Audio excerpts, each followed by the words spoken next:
recording. We are recording, and so welcome everybody. I'm Edwin Rutch, and I'm on with the Extinction Rebellion Empathy Circle work group, and this is our Empathy Cafe on talking about conflict in XR. So conflict is a normal part of life, and so we're holding this Empathy Cafe to use the Empathy Circle process to talk about, to do basically an inquiry and a dialogue about how might Extinction Rebellion more effectively mediate, facilitate, and resolve conflict. And so the outline for today's meeting is we're going to start with a short participant check-in. You'll just share your name, any group, XR group you're part of, if any, and the location where you're located. And then we'll do just a little bit overview about the XR and conflict. And then we'll show a video of how to take part in an empathy circle.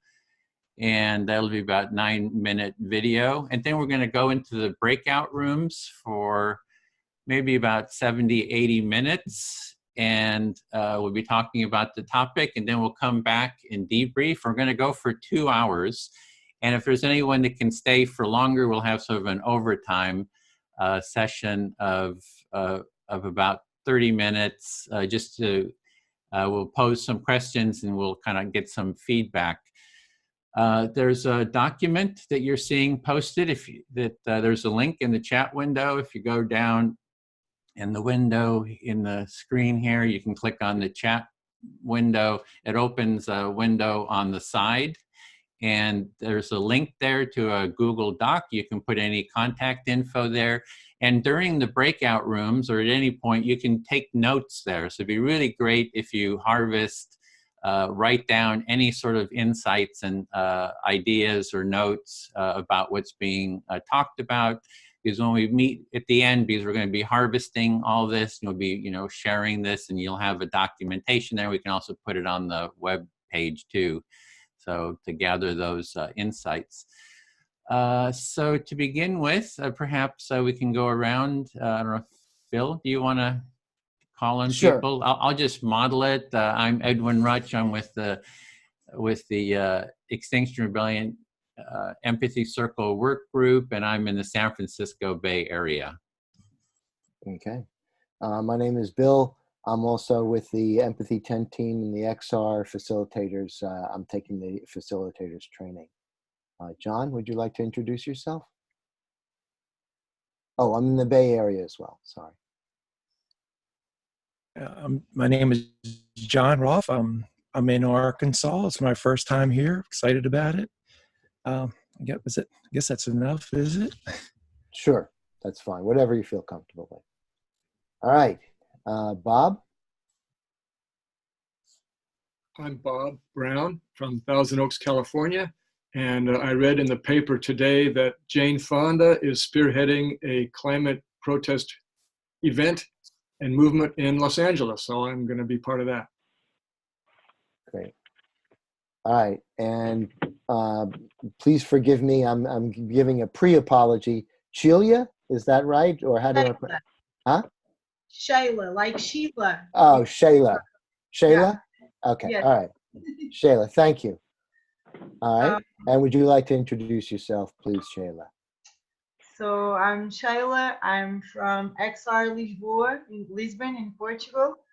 We just started our regenerative group like 2 months ago. So we're pretty new to everything, but very happy to be here. Thank you, Shayla. Okay. Liz?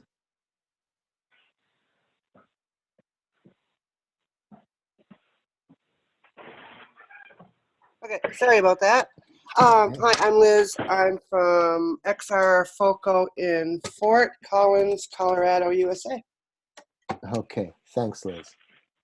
James, would you introduce yourself, please? Hi, I'm James Green.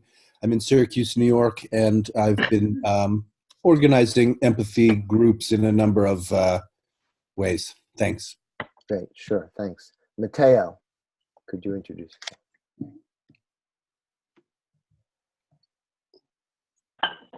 Matteo, can you hear us? Oh, yeah, sorry. I'm Matteo from Ferrara in Italy, near Bologna, and I'm part of the national group about digital well-being. So I'm here to learn.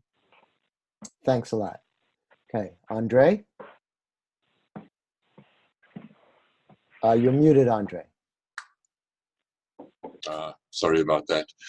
I'm Andre Clements. I'm in Johannesburg, South Africa, where I'm involved in media and messaging as well as strategy and a few other areas. And then I also work with International Support Team's Regenerative Culture Work Group, new systems development project, and trying to promote and nurture XR deep adaptation.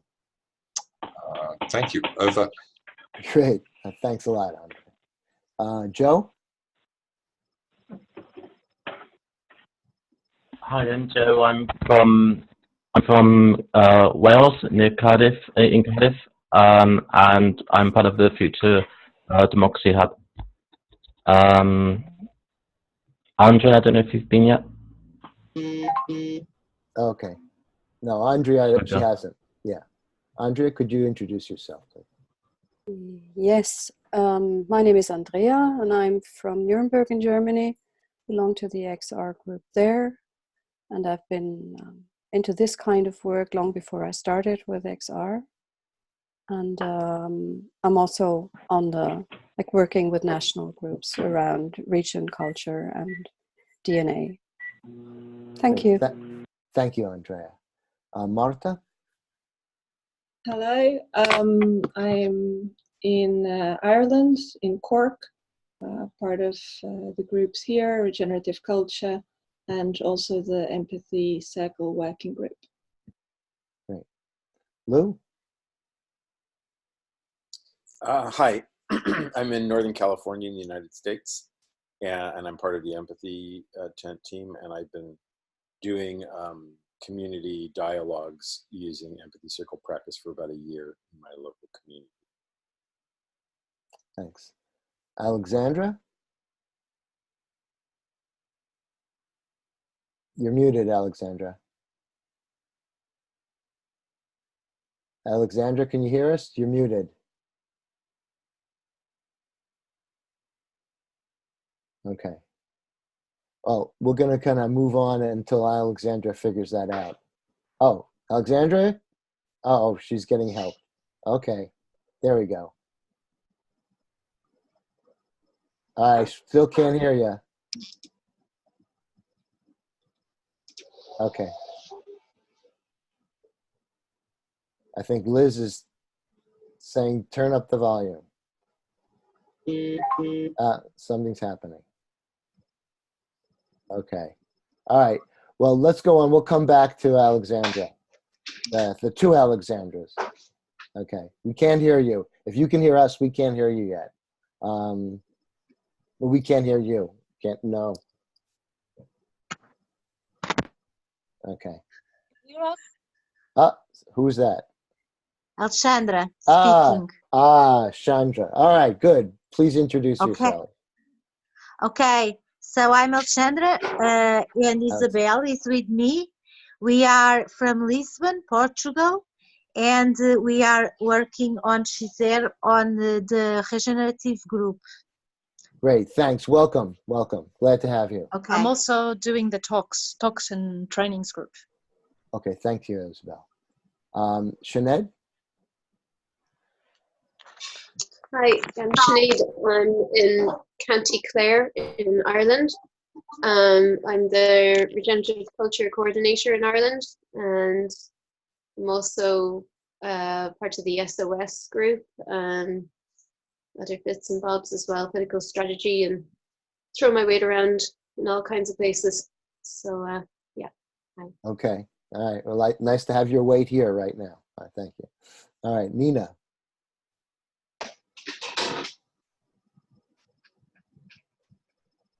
Nina, you're muted.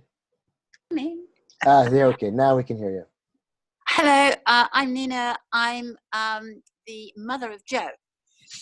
Okay. And from now on, we're going to share one screen because I think otherwise it's going to be a bit of feedback and things. I'm his mother, not a member of XR, but Okay. I've been very interested in this subject for a long time. Great. Well, I hope you have a good time. Thanks. Okay. Nellie, if that's right. Oh, actually. Now Nellie is gone. Okay. Sorry, now here. Okay. Okay. Go Hi. ahead. Please. I'm from Germany, and I work. I try to help with region, but Okay. I'm not close to any city group. So I've had a little baby, so I'm not so mobile. Okay. Thank you. Welcome. I hope you have a good time. Enjoy. All right, James. I don't think we did this twice.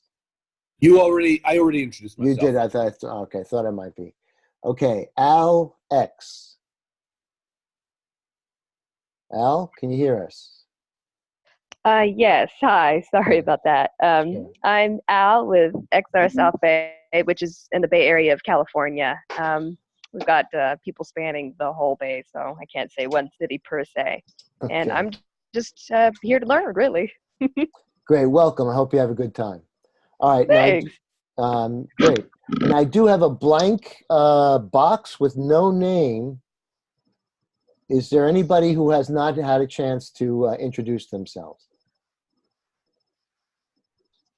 Okay. Oh, Ted. Ted, can you hear us? I think so. It's a cat. I'm not sure it's a human being. Yeah, I saw the cat. Hello? Ted. Yes. Hello. Yeah, Yeah, I had planned to sign in on my computer, but my schedule changed, so I'm calling in by phone. That's fine. I mostly will probably just listen, I guess. Then is that all right? Or Yeah, sure. You know, you'll probably be put into a breakout room. The rest of us, you know, have some video. You wouldn't have that, but you can participate to the extent that you feel comfortable. okay, thank you. If I get home in time to go on video, I'll try that. But Okay. I'm near the Chicago area. I'm a devout, long-time environmentalist, and I want to learn more about this. Thanks. Great to have you. All right, Edwin? Okay, thanks. Welcome, everyone. And there's a link in the Google document, in the chat window to a Google document where you can add your name and contact info so you can connect with each other after the event. I'm going to give an introduction now. It'll show a little 9-minute video on how to take part in an empathy circle. And the empathy circle is a really good way, actually, of dealing with conflict. So we're going to be using the practice to talk about conflict as well as to address conflict. So let me share this with you. Share. Hopefully, some of you have watched this already. If you have seen it, just take some notes or something, or just okay. Let's go into this. I'd like to welcome you to this short presentation on how to take part in a basic empathy circle. I'm excited to share this practice because I find it to be the most effective gateway or first step practice for building empathic skills and way of being. I firmly believe that if the practice is widely adopted, it can contribute to greater well-being for all people and for the planet. So what is an empathy circle? An empathy circle is a structured dialogue process that supports constructive dialogue in small groups. And the process increases mutual understanding, connection, and trust between participants by ensuring that each person feels fully heard, seen, and understood to their satisfaction. The practice is based on mutual empathic listening, which is also called active listening, deep listening, or reflective listening. So why might you want to participate? Here is a list of some of the many benefits of taking part in an empathy circle. So 1, it is an easy practice to learn and host. 2, it develops active listening skills. I find it's the best practice for that. 3, each participant is seen, heard, and understood to their satisfaction. The more silent people in the group get an equal chance to be heard. 4, it builds trust. When people know they will be heard, that really builds trust. 5, it supports team building. 6, it helps bridge personal, social, and political divides. 7, it heads off conflicts before they happen. 8, it helps resolve existing conflicts. You can bring a conflict into an empathy circle, and it is amazing to see how it can be unraveled and resolved. 9, it offers emotional support and healing. This is practice is at the core of emotional healing professions. And finally, 10, it is a foundation for other community building practices.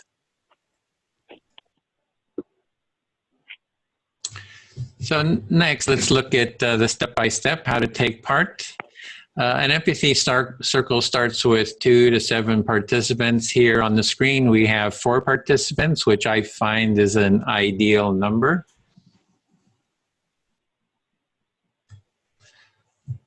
There are 4 basic roles, and the roles rotate among the participants as the empathy circle unfolds. 1, the speaker is the first person to speak. 2 is active listener who actively listens to the speaker. There's the silent listeners, they quietly observe and witness. And the facilitator who organizes, schedules, and hosts the circle. They also do the timekeeping, and they have some experience with the process and help keep participants in the process. However, everyone has the responsibility to hold the process and the practice. So to begin with, the facilitator will start the empathy circle. They welcome the participants. They lead introductions if the participants don't know each other. The facilitator invites participants to give short introductions, for example, their name, where they're from, and something personal about themselves. The facilitator then reviews the empathy circle process to remind everyone how it works. They announce the discussion topic, if there is one. Even if there is a topic, you can always talk about what is alive for you. That is what is on your mind in the moment.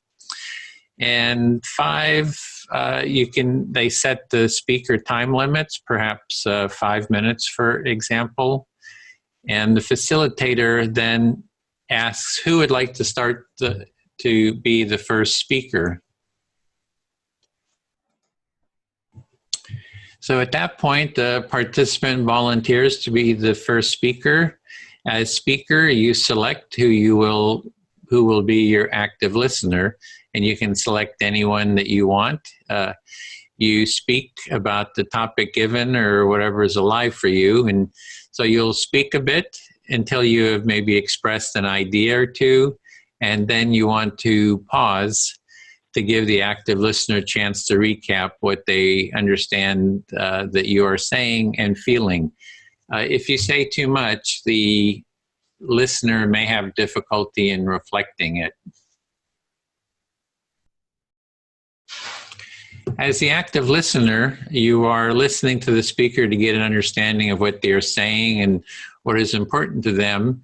You are giving them your full attention as a supportive companion on their inner journey and exploration.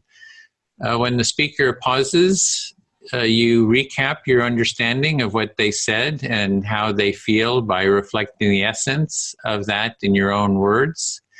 You can summarize, paraphrase, or even say the speaker's words back to them. even though you may have a strong impulse to respond with your own ideas, judgments, analysis, advice, and sympathy, or even questions, resist the impulse to do so, because these common responses block the speaker from moving along their internal journey. You will be able to say whatever you want when it is your turn to be the speaker. Just do your best. If you don't reflect the understanding to the speaker's satisfaction, you can always they can always say it again. Then, as speaker, you check: do you feel understood to your satisfaction? If you do not feel understood, you can say it again, perhaps in different words. If you do feel understood, continue sharing. Again, after speaking a bit, pause to give your active listener a chance to recap their understanding of what you said. As the active listener, you again share your understanding of what the speaker said and meant. The cycle of speaking and reflecting continues until you, as the speaker, do not have anything else you'd like to say, or until you get a signal from the timekeeper. If you get a signal from the timekeeper, then finish up what you're saying in a sentence or two. After you get a final reflection, you can end your turn by saying something like, "I feel fully heard," or something like that to indicate you are done with your speaking turn. At that point, the roles then rotate. The active listener becomes the speaker. The person they select becomes the new active listener. For everyone having equal time, it is good to select someone that hasn't spoken lately, but it is your choice. The others in the circle become the silent listeners. This process of taking turns in speaking and active listening continues for whatever time is allotted for the empathy circle. For fostering deeper dialogues, I find 2 hours is a good amount of time. And this was just a very short introduction. The best way to learn the practice is just by taking part and doing it. There is more in-depth material on taking part in an empathy circle and facilitating one at empathycircle.com. I look forward to seeing you in the circle, and thank you for listening. Okay, that's just our quick introduction. Whoops, let me close that. And so we're going to go into the empathy circles now. There's going to be, the first room is going to be, I'm going to facilitate one. Martha will be number 2, Bill will be room 3, and Lou is room 4. And if you have any problems with it, you can connect with me as facilitators. And remember to hit the record button. And we're going to go till about 25 till. So we have about an hour, so it's about 70 minutes. So maybe we'll do 4-minute turns, or it's up to the facilitators to decide. And and it's good to mute if you're in here in the room. And let me just again mention our topic. So it's how might Extinction Rebellion more effectively mediate and facilitate and resolve conflict, or whatever is alive for you? So you can talk about whatever, whatever really is meaningful for you. And we're looking at questions like, what are your personal experiences of conflict in XR? What is working? What is not working? What is your general experiences around that? What resources are you familiar with? Conflict resources or experiences with different resources? What steps could we take, etc. So hopefully I've got everybody arranged into groups. And Edwin? Yep. What time are we coming back again? It'll be 25 till the top of the hour. So Okay. We'll have 25 minutes to debrief, and then a 30-minute overtime too for whoever can stay. And could you paste the questions that you read into the chat? Oh yeah. Thank you. So thank you for the chat. I just did. Oh, you did? Oh, thanks. You found them. Okay, so there's just some things to stimulate, give you ideas. It's going to be 4 or 5 per group. So here we go. Going to open all the rooms. And you'll see a button there. You can select to join the room. You'll be put in there automatically.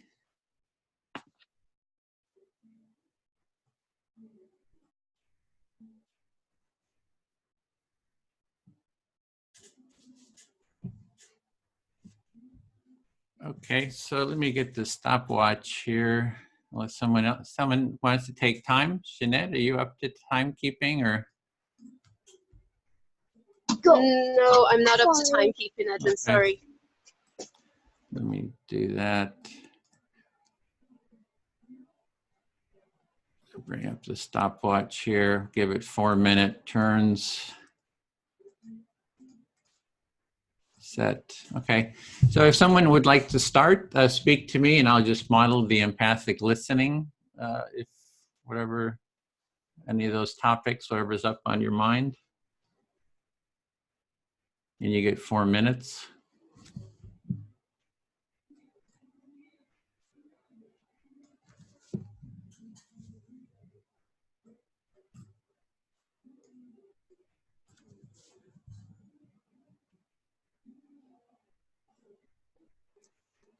Someone want to start?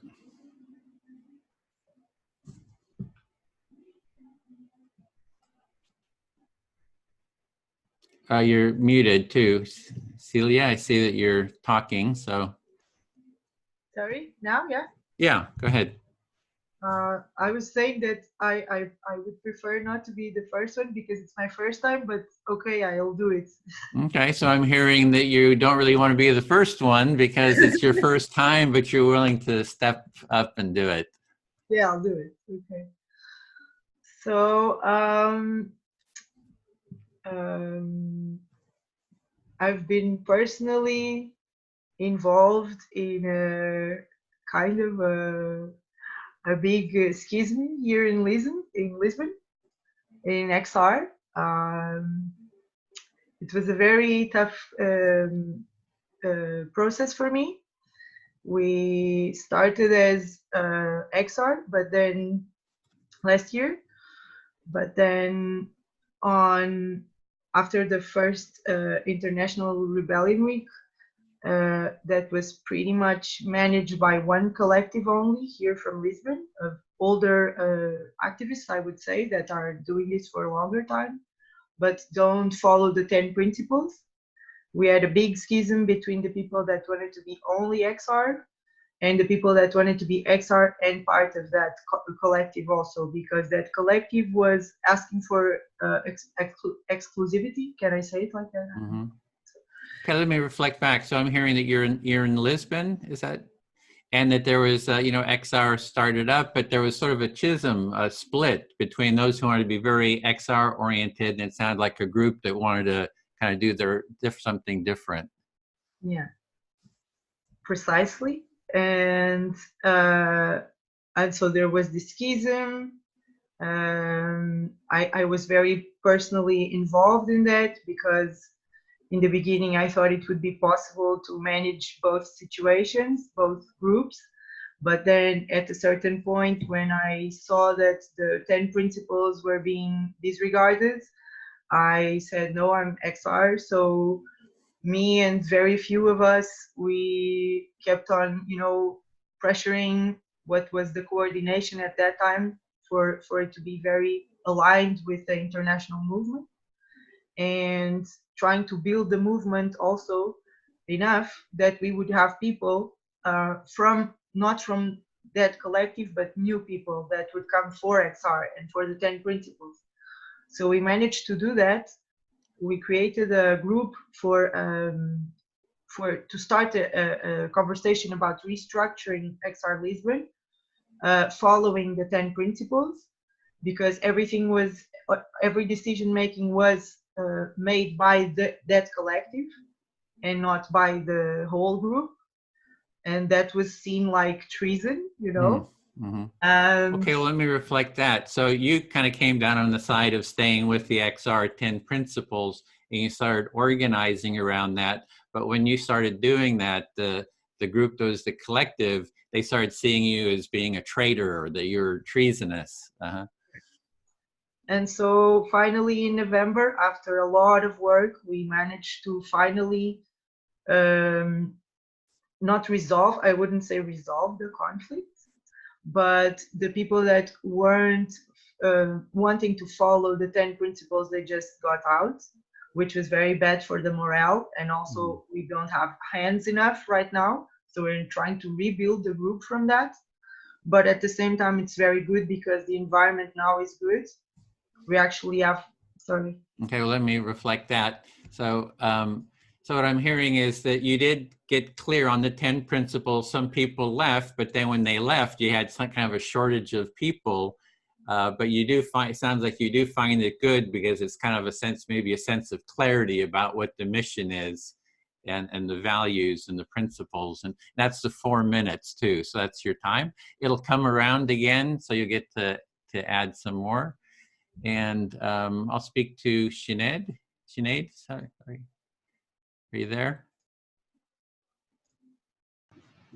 Yeah, Edwin, I'm just driving. I'm just going to be another 1 or 2 minutes driving. So could you choose someone else? Sorry, Okay, Edwin. will do. Yeah, thanks. Speak to James. Hi, sure. So you're going to reflect me. You're going to. I'm going to speak to you, and you're going to reflect me for 4 minutes. I'm going to reflect you. Great. Yeah. So yeah, there's I haven't. I've been part of XR here in the San Francisco Bay Area, and I found, a lot of conflicts with the group here too. Me personally, being in conflict with people, I'm trying to like promote empathy in XR, and they're like very suspicious. Yes, I heard you say that you're involved in organizing empathy groups in your area with XR, and doing that has brought a lot of conflict to the surface as their suspicions of you and what you're doing have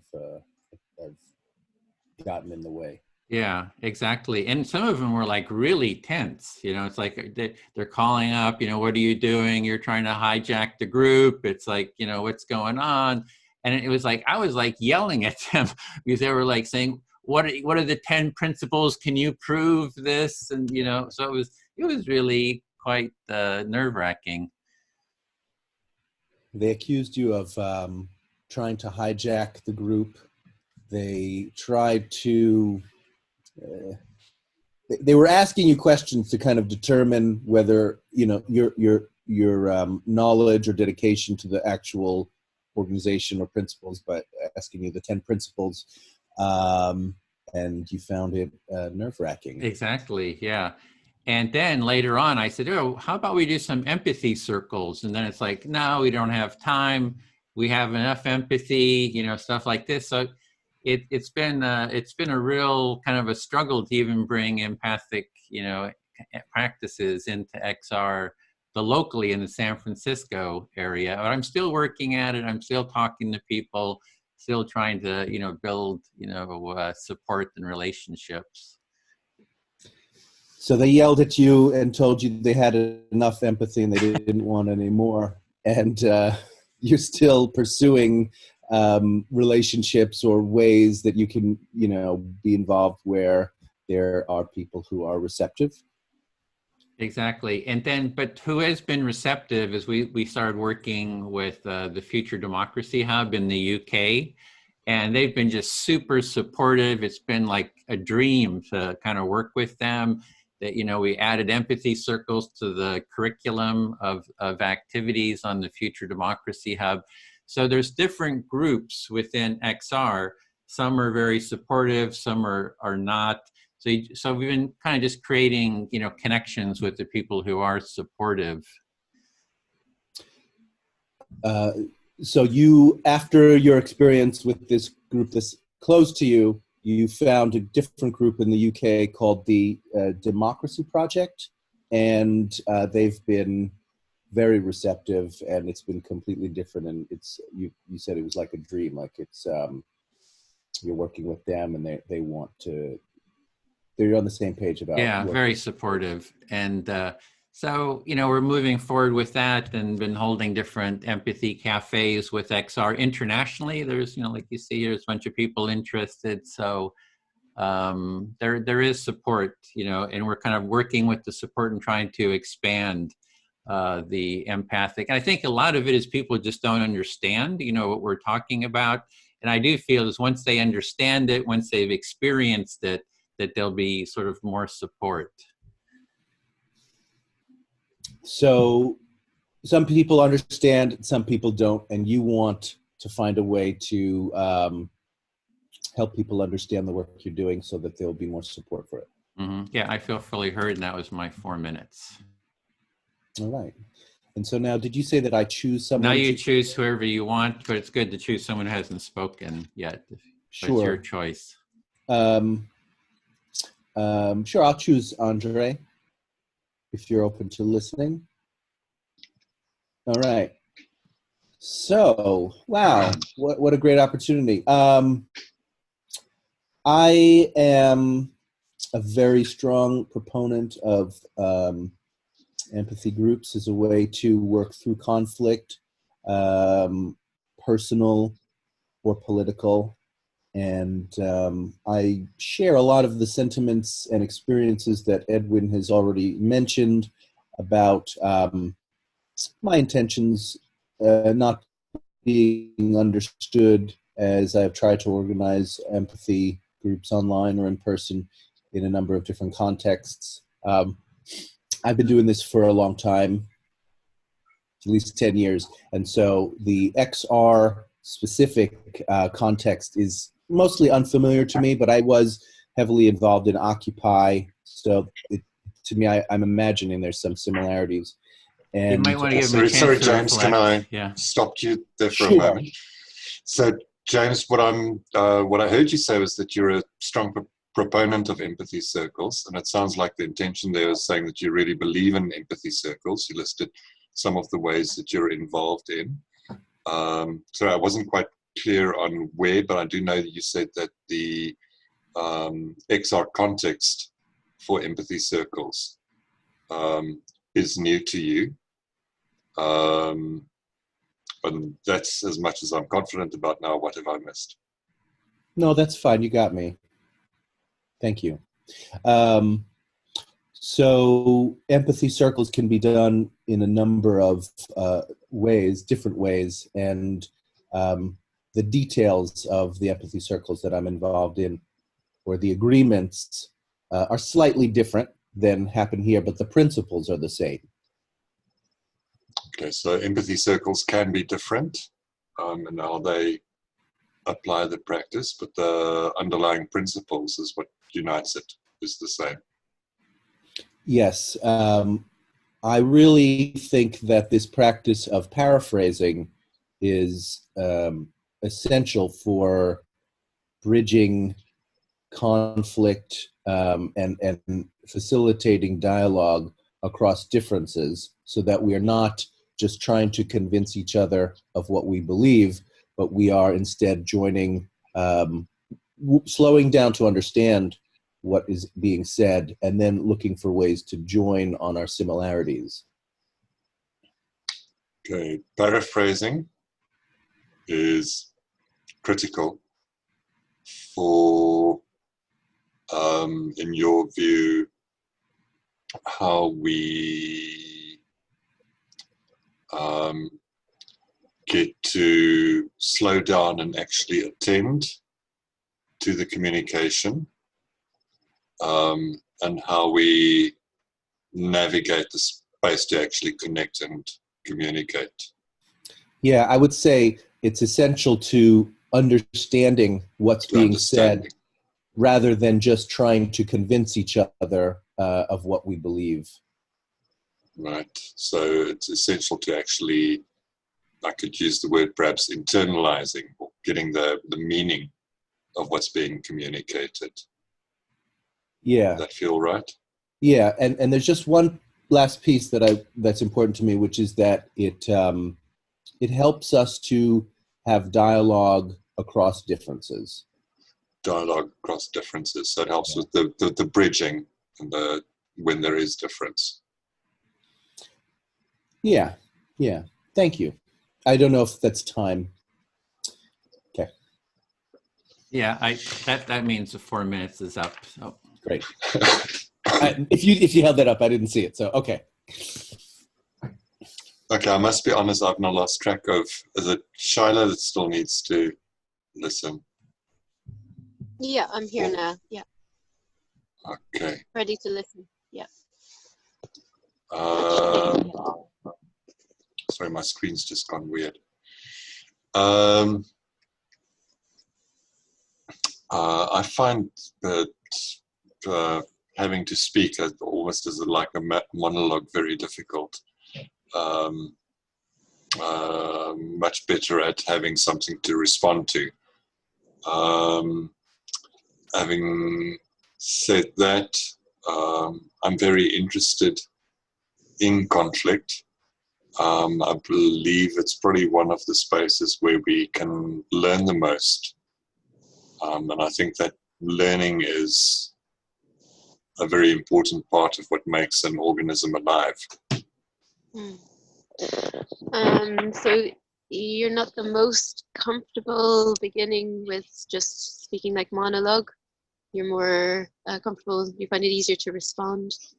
And yet this particular topic, conflict, is of interest to you, and especially that you think that there's a lot to learn, and that's learning is also important because it keeps the organism alive.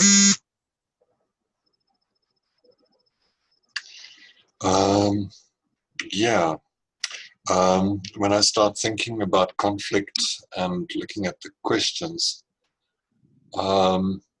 and just reflecting back on some of the previous conversations, one thing that comes to mind for me or emerges is where we have our strong axiology, our principles and values. So often the real challenge comes out of different interpretations of the meaning of those. And yeah, will I reflect that? Yeah. Mm-hmm. Yeah, so yeah, often when we have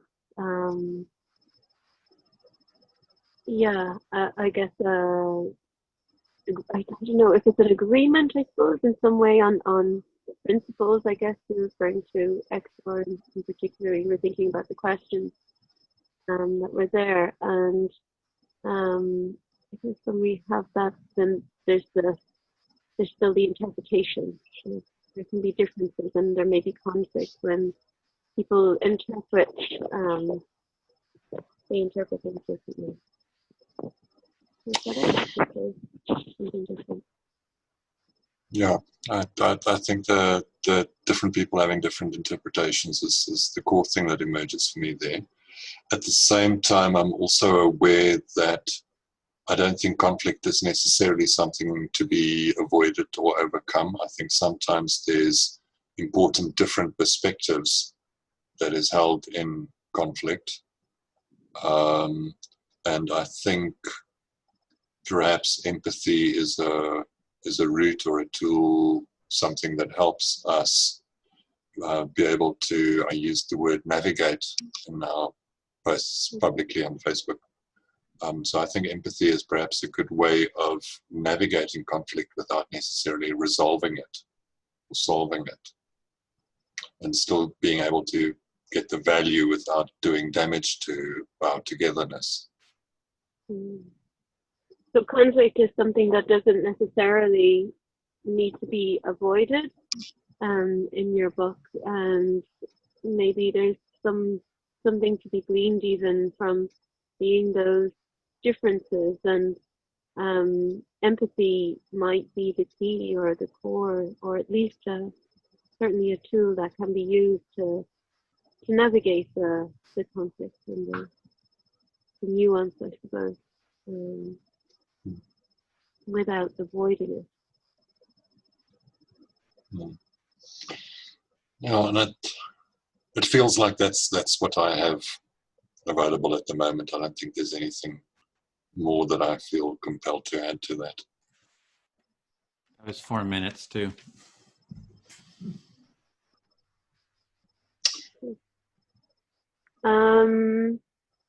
Edwin, would you listen to me? Okay, listening. Yeah, I confess I didn't look at the questions. I just have that one in mind, which is how can we, you know, can we use empathy circles to navigate conflict, or how can we navigate conflict in XOR? And I noticed myself saying navigate. You know, it's like that that thing about empathy circles where I my experience, I feel like we build, you know, it's like each person, what each person puts in is like a building block in an empathy circle.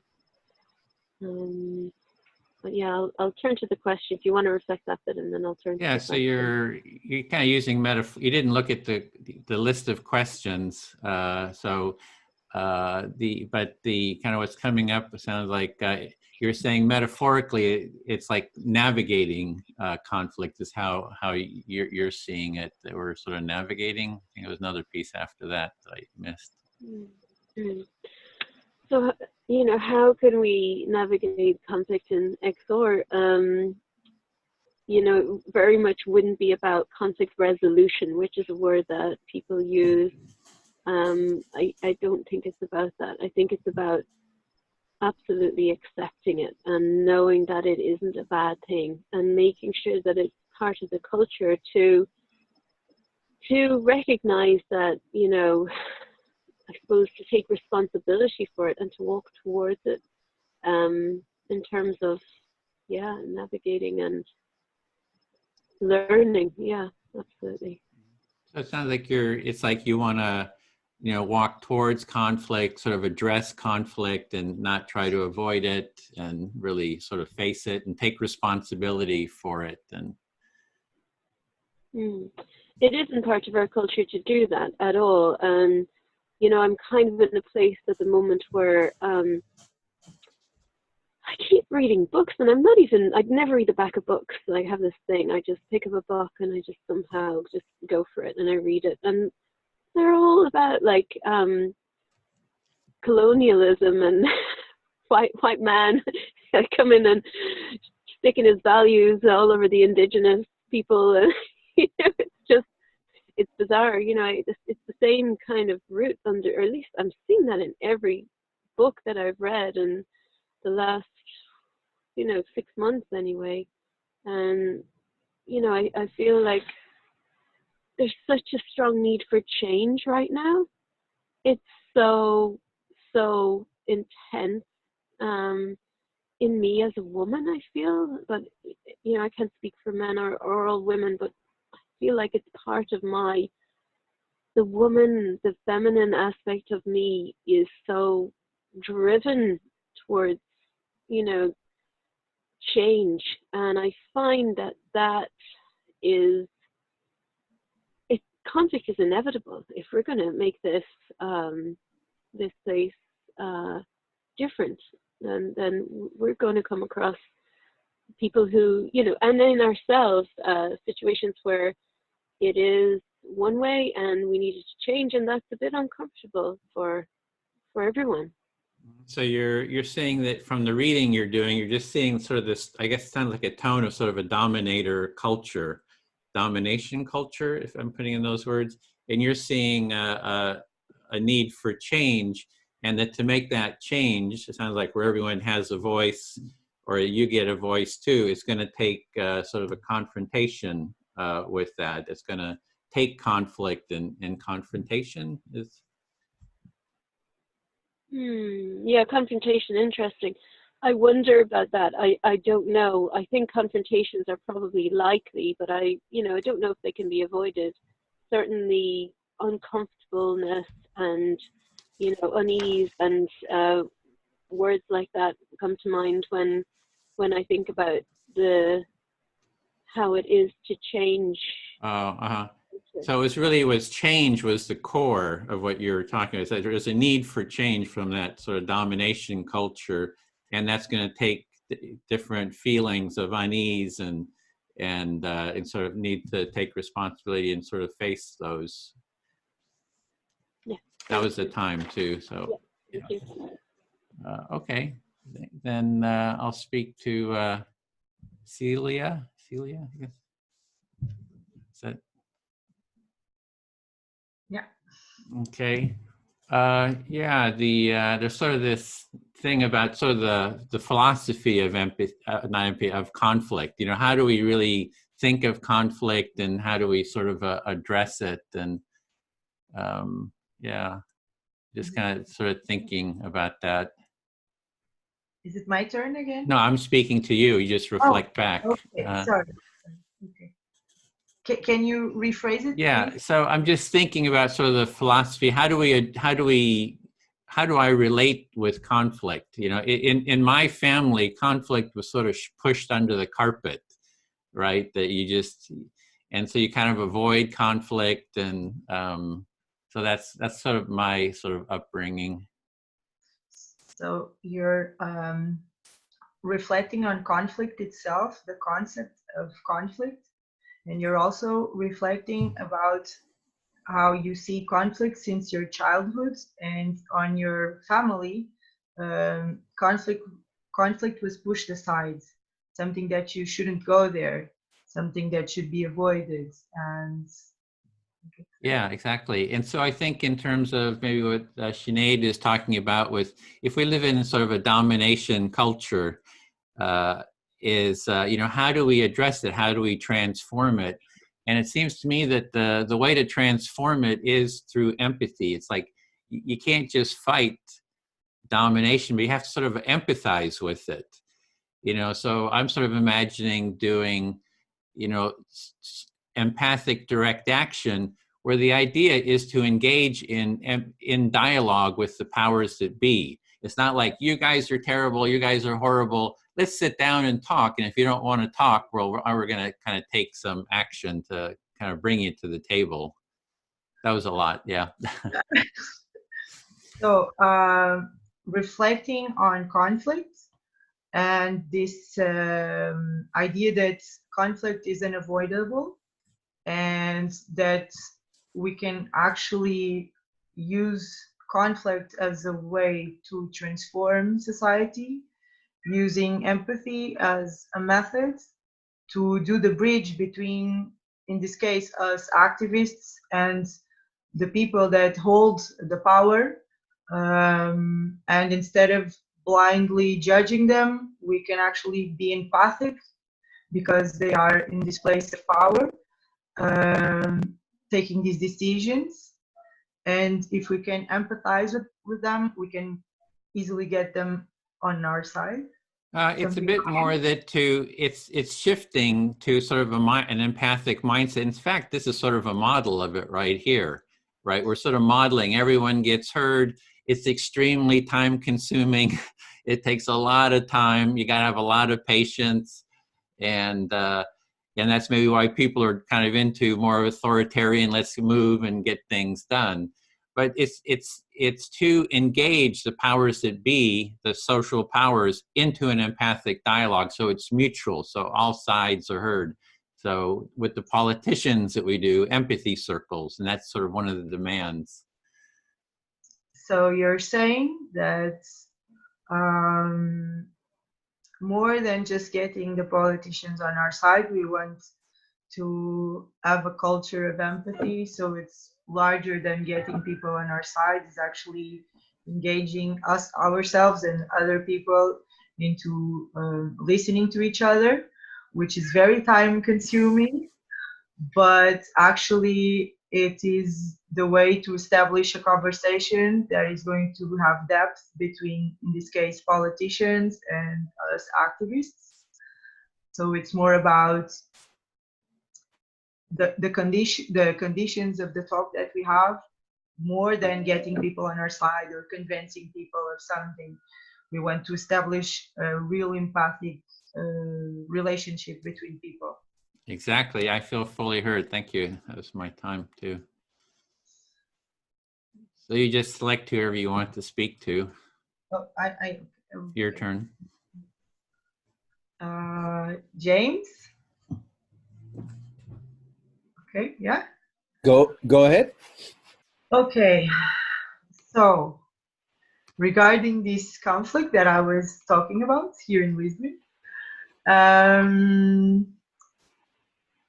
I had a lot of trouble to manage my personal relationships because I have friends inside of the organization, and being practical about certain things. For example, sometimes my opinions, how do I say this? Sometimes I feel like I'm going to hurt people if I give my honest opinion about things. And it's really tricky because I have personal relationships inside the organization, but it's from my personality that I agree to do what is necessary, so I will speak. So many times I have this really hard inner conflict between being kind and not saying what I feel I need to say for the organization to, to grow or something. And also I don't want to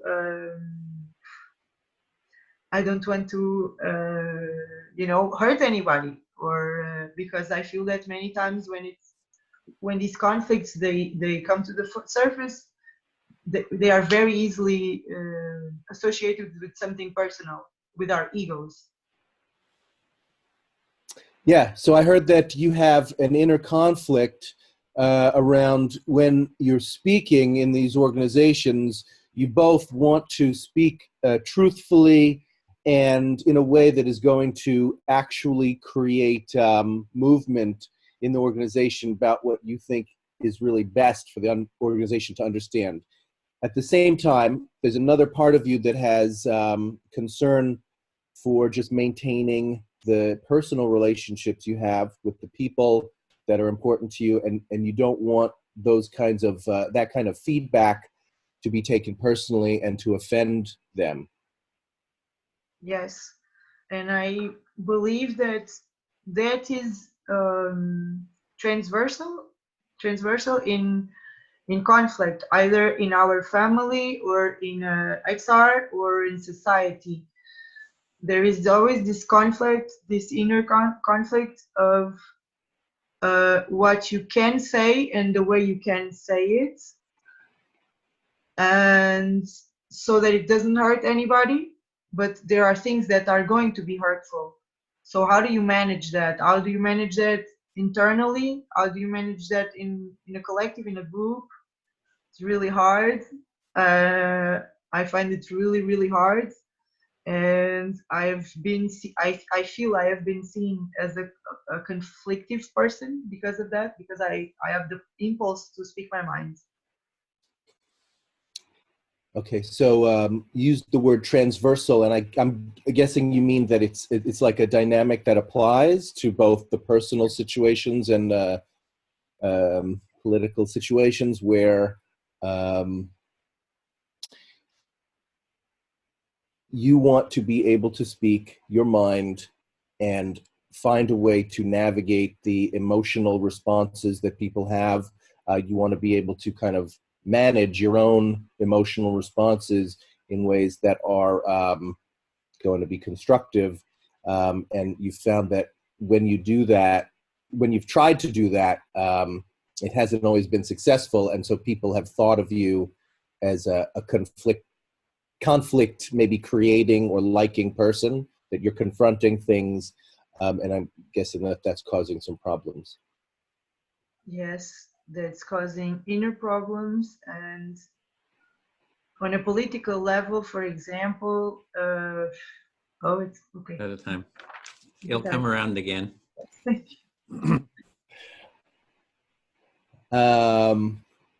Yeah, so I can relate to a great deal of what's being said. Who are you speaking to? Oh, thank you. So again, this is different model that I'm used to. Huh. I will speak to Sinead. Hi. Hi. Okay. So,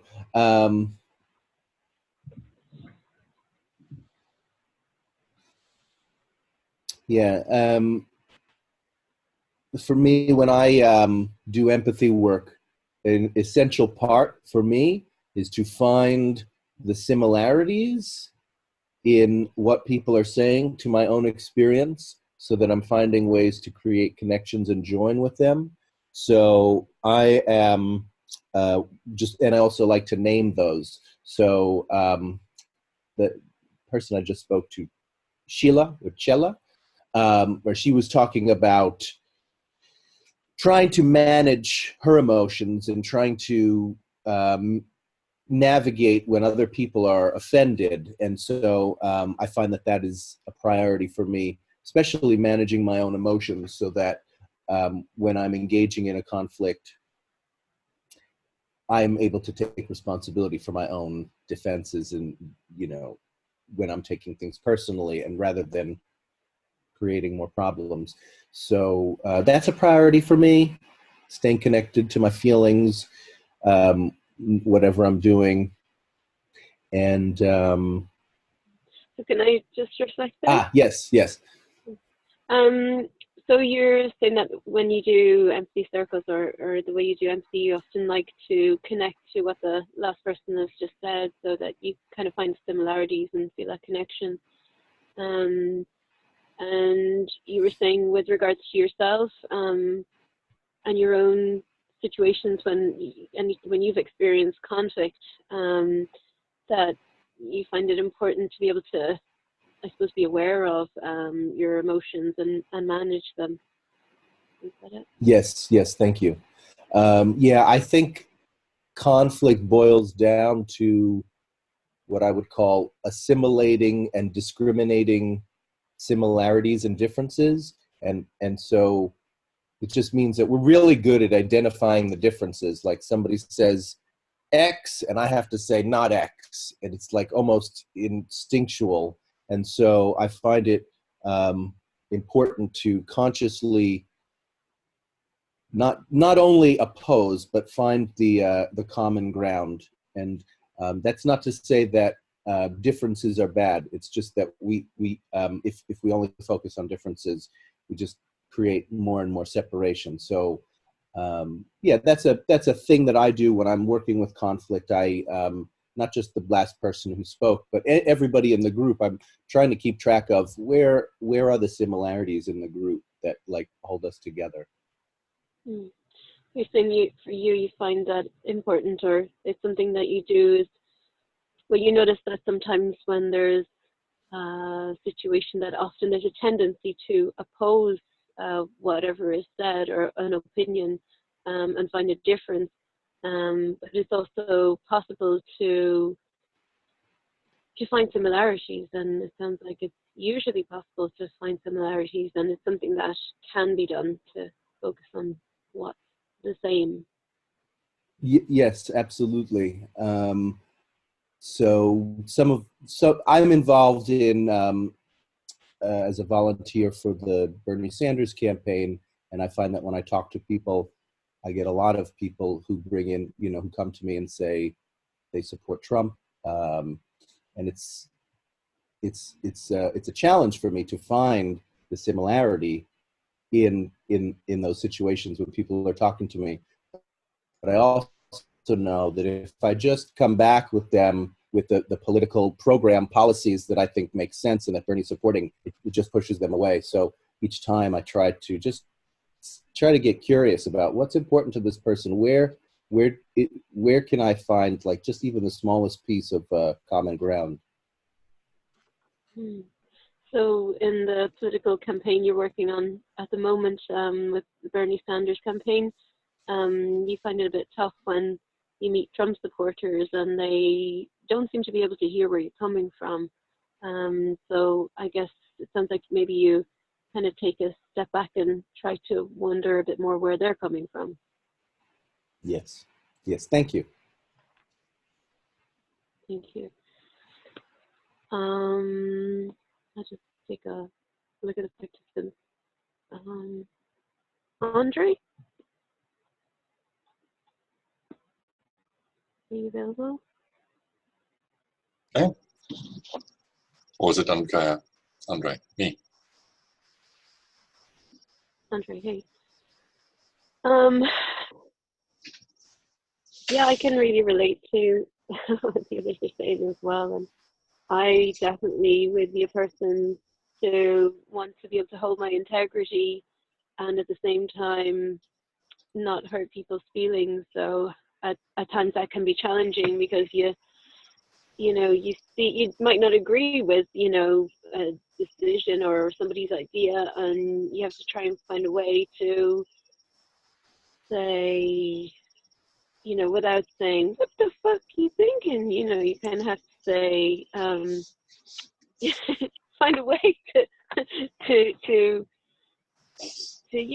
be in integrity with your own beliefs and values, and at the same time show care and respect for other people, and that's a skill.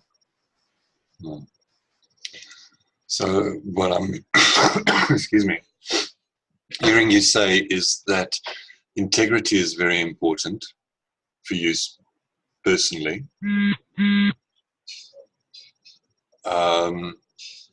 And that sometimes integrity would mean saying something that can hurt people, that can cause pain. Or sometimes out of integrity, you might actually want to be aggressive. Or like it might come across or be experienced as an attack. And there's a tension between those two, the wanting not to hurt people and sometimes something that needs doing or needs saying. Is that right? Yeah, I wouldn't call it aggression, but I'm aware that it could be experienced as an attack. It has been said to me, I am aware that my energy can be strong, and like for example, somebody came up with an idea and I immediately kind of said, no, that's not going to work, or something like that, and I wouldn't mean anything like negative by it, but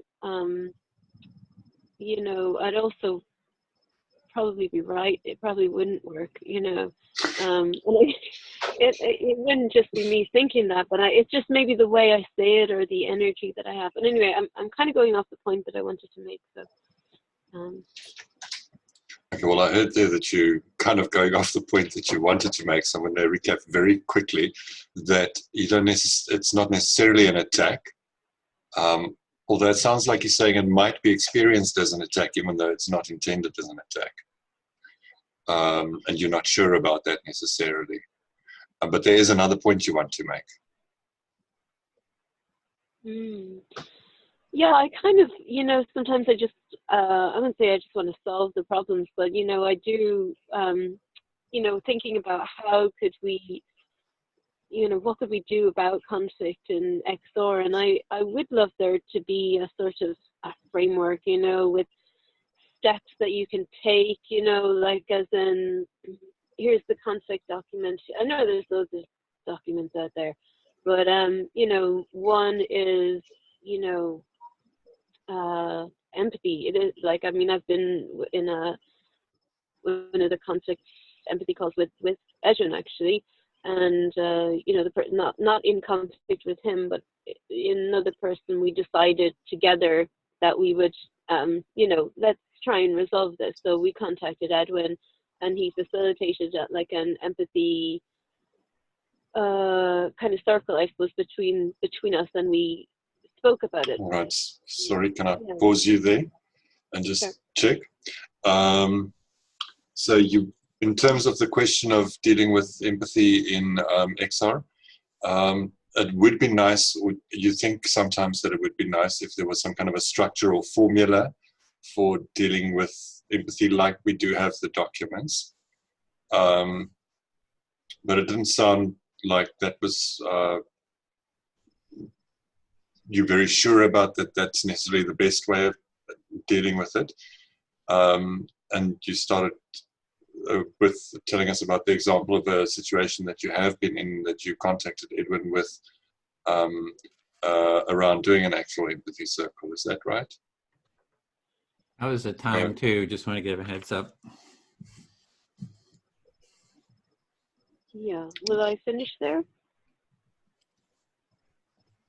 Edwin, do we finish there? Did you feel heard enough by Andre? Because it can come around again when you can pick up.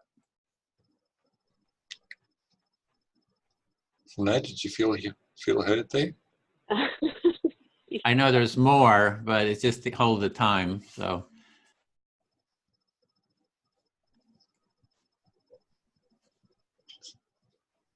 it'll come around again. The turn will come around. You can pick up. Just want to hold our kind of to our time agreement.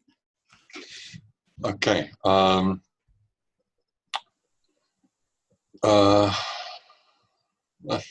Who would like to listen?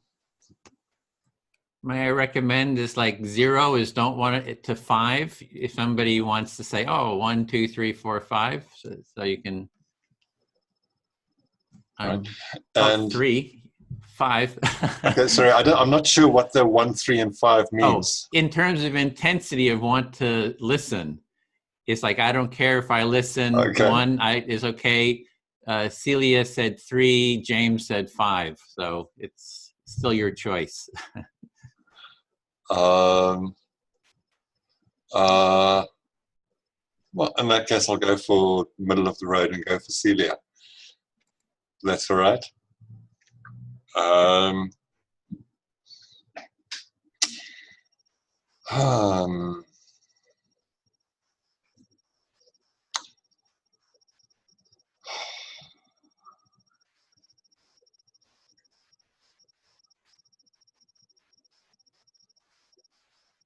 One of the ideas I have for moving forward with conflict that I don't think I've seen in any of the documents that I've looked at is to focus on, when it's a group conflict, on getting agreements of sort in place for that conflict in that group. And using that as an actual device or tool in the conflict mediation, if you want to call it that process. And part of this relates to what I was saying earlier about the challenge around interpreting values, because the moment we interpret values, we start becoming ideological and we're not beyond politics anymore, for example. Sorry, can I rephrase? So basically you're saying that you've been looking if there is some kind of tool to help us move from conflict. You haven't found it so far, and that it would be beneficial to have some kind of an agreement when there is a group conflict. So we can, once again, you link this to this preoccupation you have when people start interpreting the 10 principles and start to get really focused on them and discussing them and turning them into ideology. Is that correct? I think so. The discussion, people focusing on them and discussion was not an important part for me of what I was thinking about. For me, it was more about the fact that we have different meanings and different understandings. So I was wondering specifically if having a document that is an agreement about how to handle the conflict might be a good way in the XR context, because we have the principles. Something that I would call agreement-based conflict handling, maybe. Okay, so you feel that it would be beneficial to have some kind of document, an agreement on how to deal with conflict. since there will always be conflict because there are many interpretations, personal and group interpretations of the 10 principles. So it is important to have some kind of a pre-made deal, agreement, document on when we get to those conflicts that will happen because of the many interpretations. We have a guideline. Is that so? Yeah, I think that's exactly it. And I think part of the point is for the group that's in the conflict to create that document and for it not to be imposed from the outside. So you feel that it, instead of something pre-made from the organization that comes from up to down, it should be something that the group itself that has this kind of conflict is going to create that document thinking about this group and not for the large majority of the organization. Yeah, I think the value that it could bring is clarity. Is if one can explore the differences and similarities together and get it down in black and white on paper or into a document, and people have to agree to that. It brings stuff that's in the shadow or that's not obvious into the communal space. So you feel like it would be beneficial to have it written between the parts that are having this conflict, and on this written part they could share what is similar between them, and maybe there are things that are not that obvious and that both sides of the conflict share, and so this gives more transparency to the whole process of trying to manage the conflict. Maybe clarity more than transparency, but yes, thank you very much.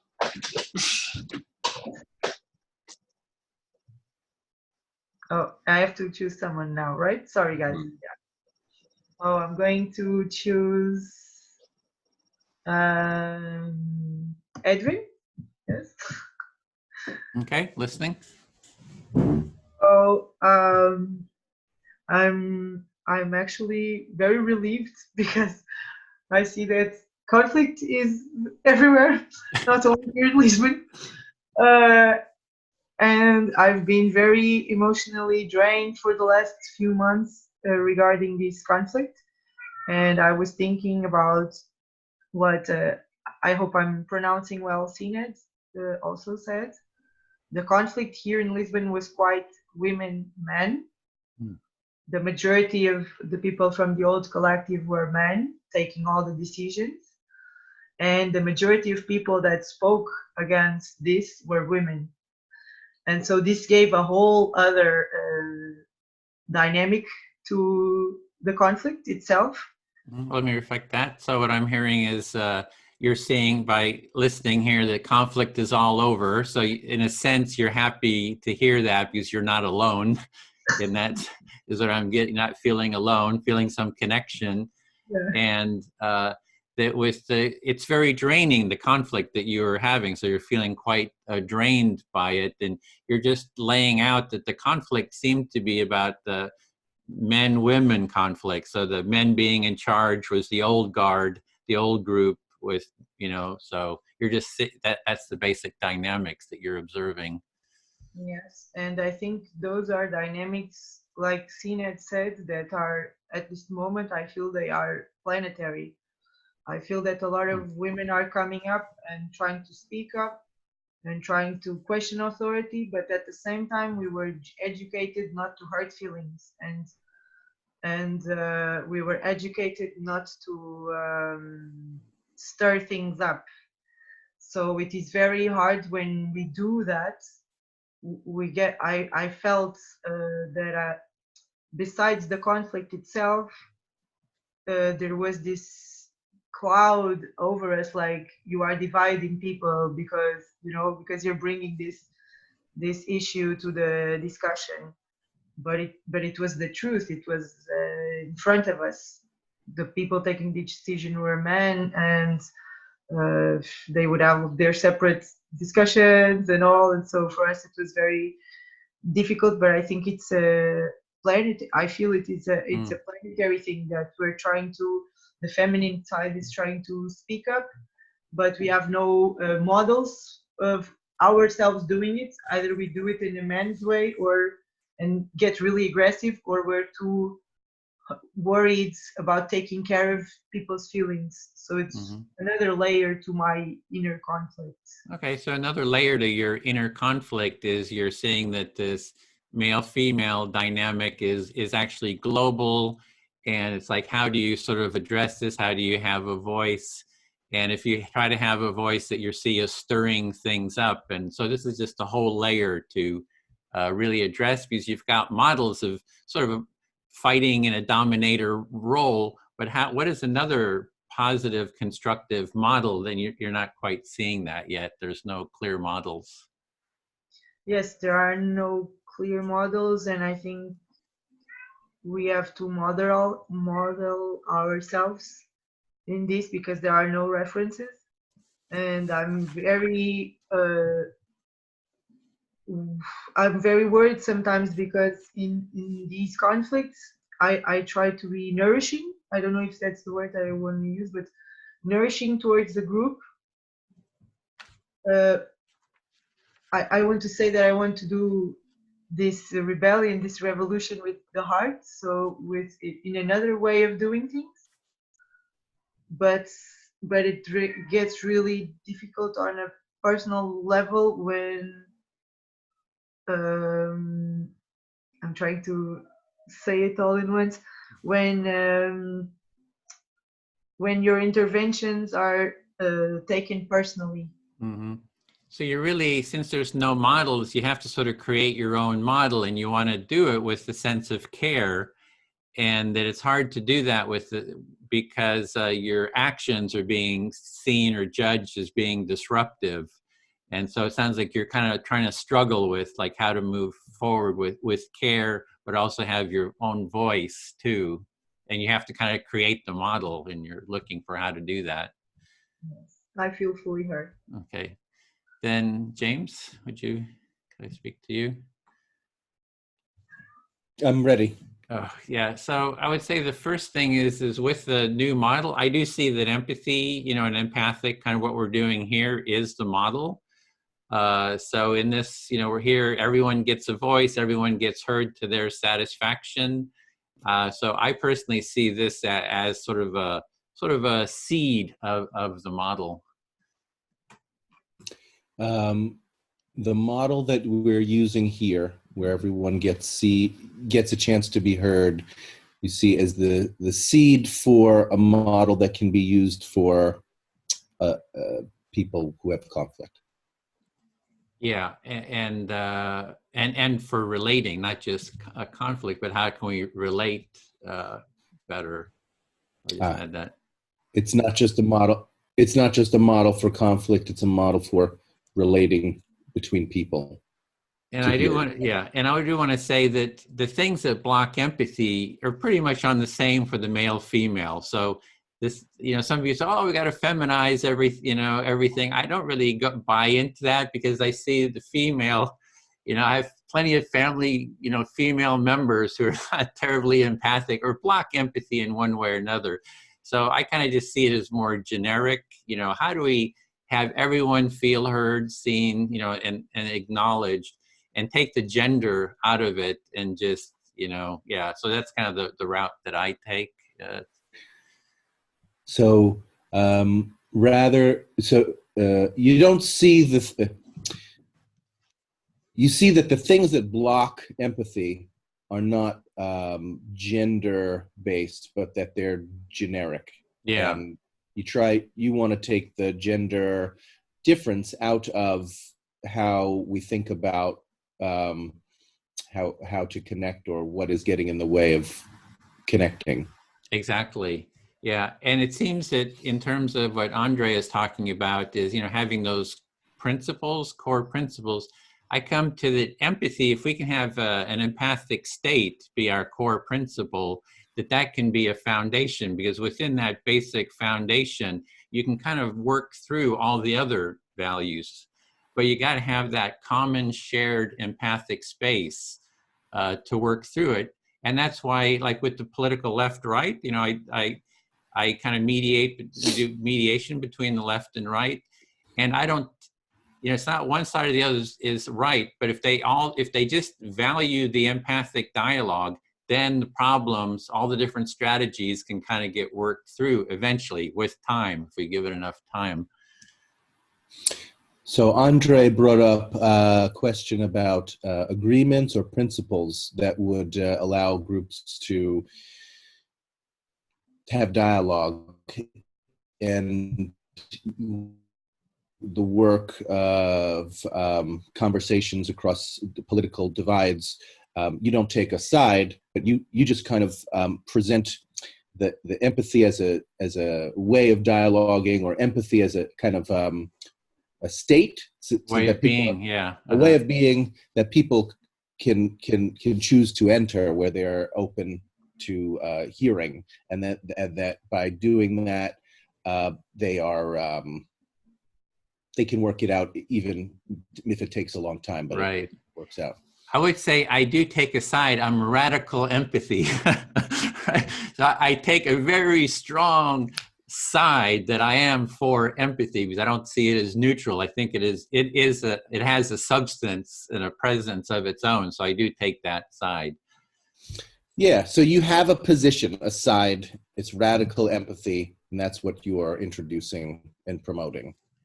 And also I want to add to with Andre, what he was saying about having an agreement up front. I see that if we had like XR and that empathy, you know, doing empathic listening is sort of an agreement up front, that could help kind of head off conflict, like practicing, like what we're doing here. Like, you know, we haven't had conflict between us, but, you know, we're practicing empathy. We get familiar with the practice. And then if we have conflict, we sort of have an agreement that we will bring it into an empathy circle to work through it. So that can be sort of a foundational starting point, it seems to me.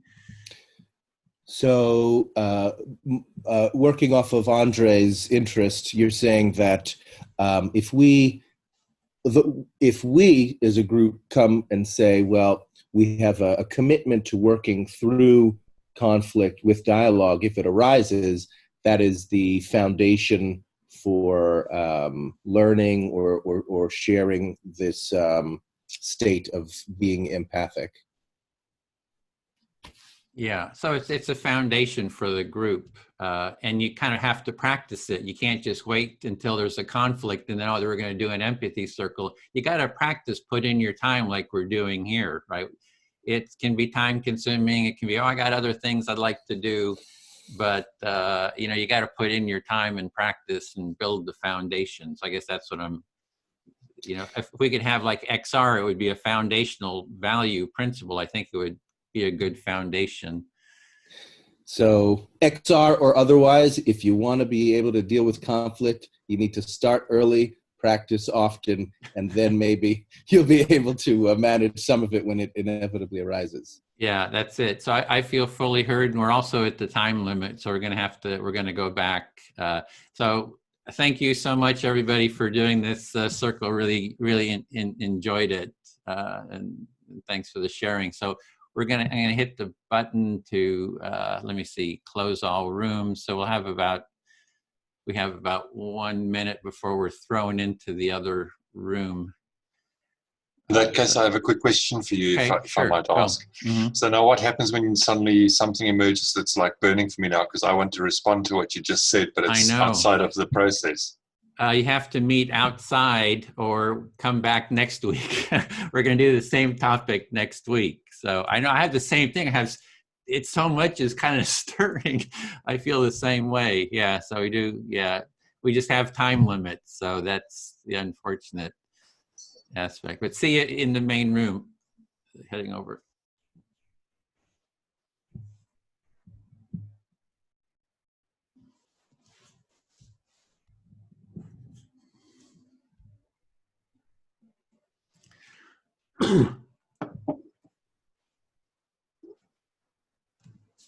Okay, so it looks like the others are waiting for the last minute.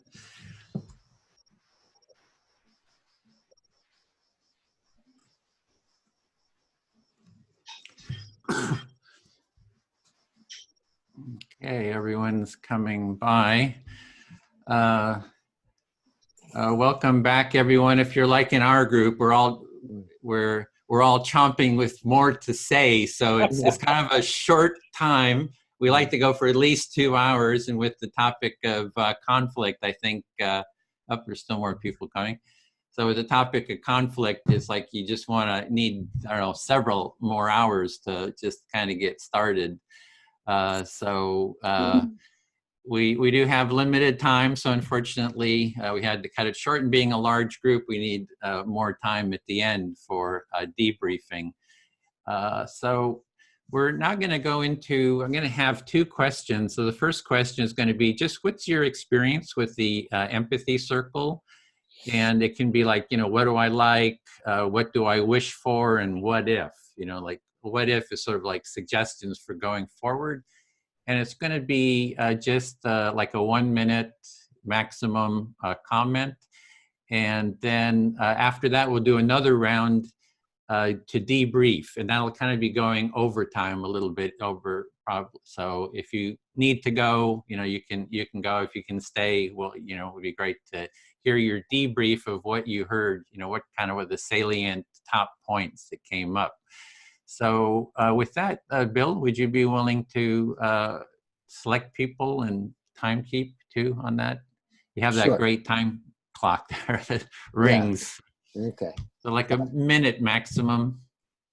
Okay, great. All right, Shyla, you're muted. Okay, so thank you. Oof, it was okay. Personal opinion. You guys are rock stars to me. What I just experienced was really, really amazing. To the whole process of rephrasing what someone is telling us without judgment is a whole new process for me, but I was really, really motivated and looking forward for this. I have my mind full of ideas that I want to, discuss and share and all, and that's really good. I feel that my country is so far behind on everything that we are, experiencing, even, the real talk between people.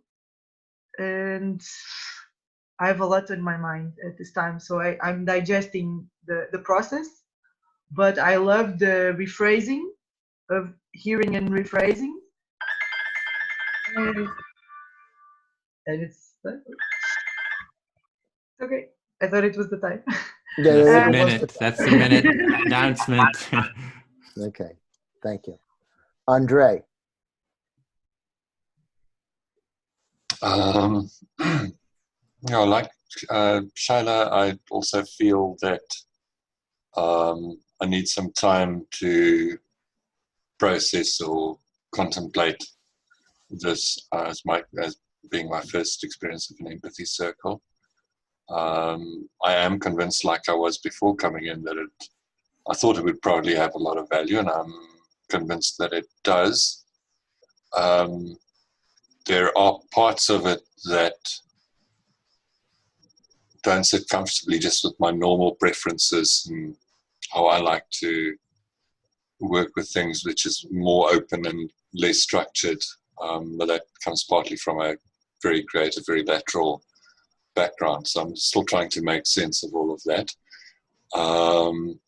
And I found the conversations started happening about principles and values very interesting, and I've got some points I'll have to take offline there.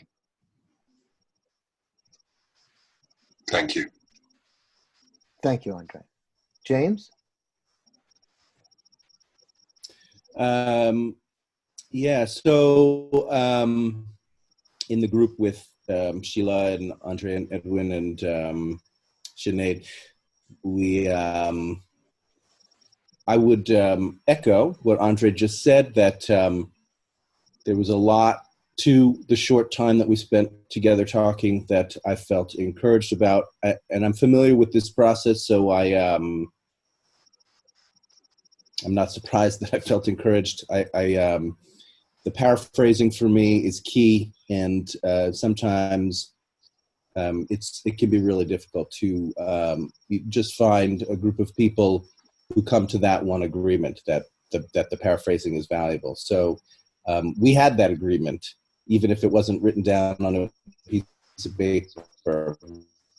We all agreed that we were going to try it, and that to me is just the foundation from where a lot of very valuable work can be done. So we're just happy to have had the chance to participate. I'm done. Great. Thanks, James. Bob? I am in awe of Nellie and Marta and Andrea for their wisdom, and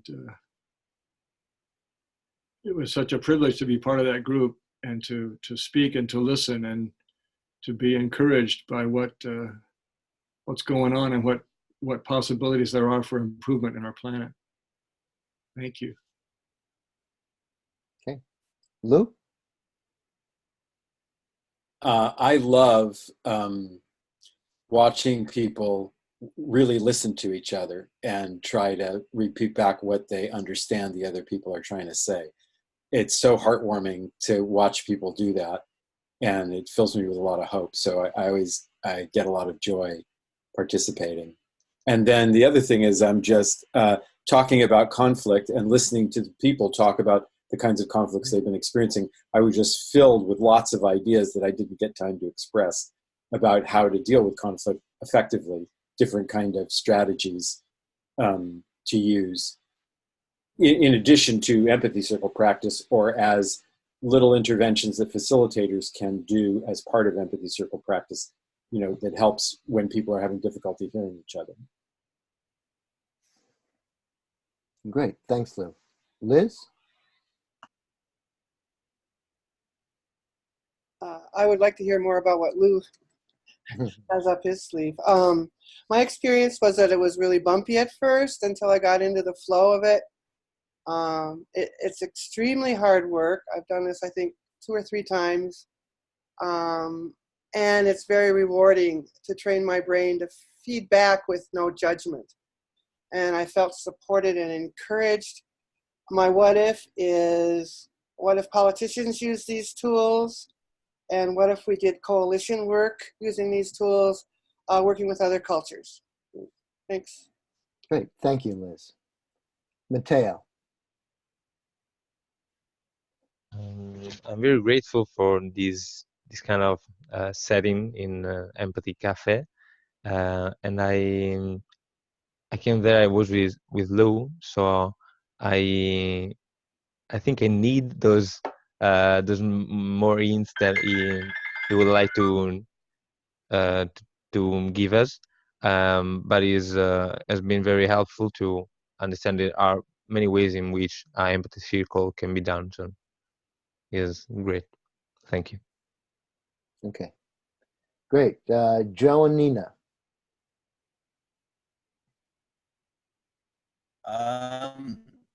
Yeah, I mean, it was hard because I had to remember the things that people had said, and it went straight out of my head. But it really worked. So it was a good thing for me to do. Do you want to say anything? Yeah. From the point of view an empathy circle, I hadn't heard of the term before. We all know that we are supposed to repeat back when people, for instance, are in distress and they're trying to tell you something. Instead of giving them advice, you just say, yes, I'm hearing you. But I think this sort of thing could be widely used actually in general life, in that whilst I was doing it, what I realized was when we listen normally to somebody, when one does, what one is actually doing is one is deciding what one would say in their place in our heads, or deciding what our response is going to be after they finish. In other words, we're not listening carefully at all. And doing that really makes us listen carefully. Thank you. Okay, Andrea?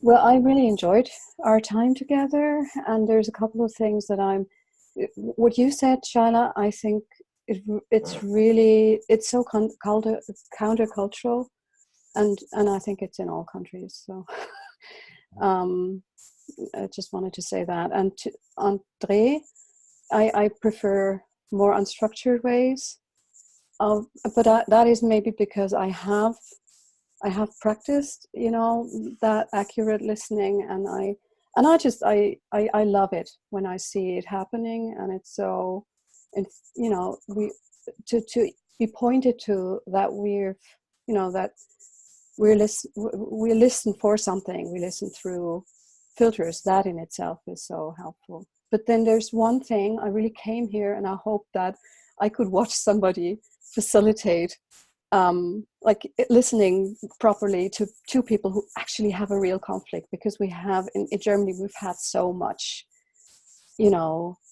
shit throwing on Mattermost, and there's so much proof of that. We don't know how to deal with conflicts, and we all know we need this, but there's so many people I feel I would like to invite, but I don't feel they have that sense of needing this, and I think that is my growing edge, and I'm so glad to have been here tonight. Thank you, Andrea. Marta?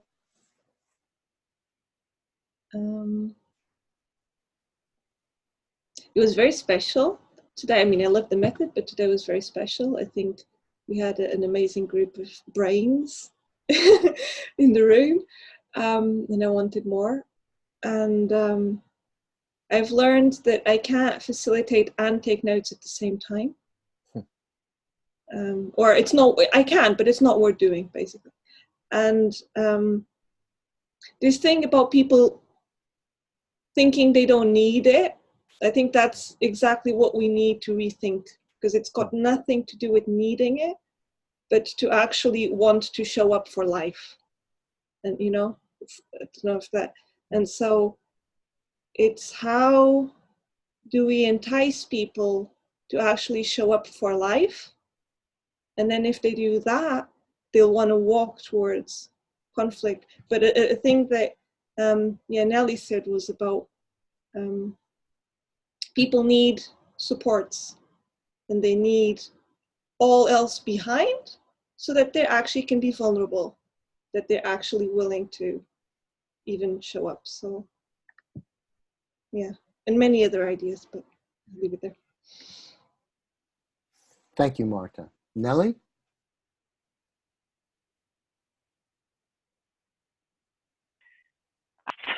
Okay. I really enjoyed to be part of this empathy circle group. It's my first time as well. And I enjoyed that when I was understood easily, and I also enjoyed when it was hard to I had to rephrase things and try to come closer to the other person. And that's for me as speaking person, it's more stressful, but it's also somehow a greater victory if you if you come through, and that's one of the things which I noted. And the other thing is that I really am amazed about how perfect words some people found for things which are very unstructured in my own mind, and how they could rephrase what I said in a way that was enlightening for me. Think further about the things which I had started to develop. Or it's fun. And I'm done. You done? Okay, thanks, Nelly. Okay, John. Oh boy, I'm impressed. I mean, I met people from all over the world this morning, and had a conversation that was, I felt that was meaningful, that was valuable, and it's such a simple thing. It's such a simple structure, and I'm encouraged that this can be done. It opens a space. It opens a space. I mean, this is good stuff. So thank you to Edwin and Bill, the way that you've held this space. It encourages me. Thank you. Thank you. Al. LX? Sorry, yeah, I always mute myself. Okay. What was it? This was very encouraging. I think it's always helpful to see that other groups across the world are having the same struggles, because they're all human struggles. So it helps to reframe that as, okay, it's not just my group is completely failing. It's like, oh no, this is actually very common and normal, and it can be worked through, and it has been worked through before. And so this is very, it's just awesome to be able to do the practice with folks and see perspectives from across the world. Great. Are you done? No, I guess so. She muted herself. Okay. Yep, I'm done. Thank you. Okay, great then. Shanid?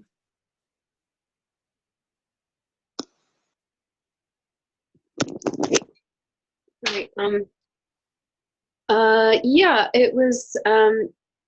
It was nice. I definitely had a lot more to say. I like the idea of empathy circles being part of the conflict process, and I hope that we can, write something that allows that to happen. And yet there's something that slightly concerns me around it potentially being imposed or something. I know we don't do that in XOR, but just that, I prefer that around an invitation kind of thing and a guideline kind of thing. And also that there are other ways of facilitating and navigating conflict. And I think the empathy circle is useful because it's simple and doable for lots of people. It doesn't require particular facilitation skills. So, yeah. Okay, thank you, Shannon. Okay, Alexandra.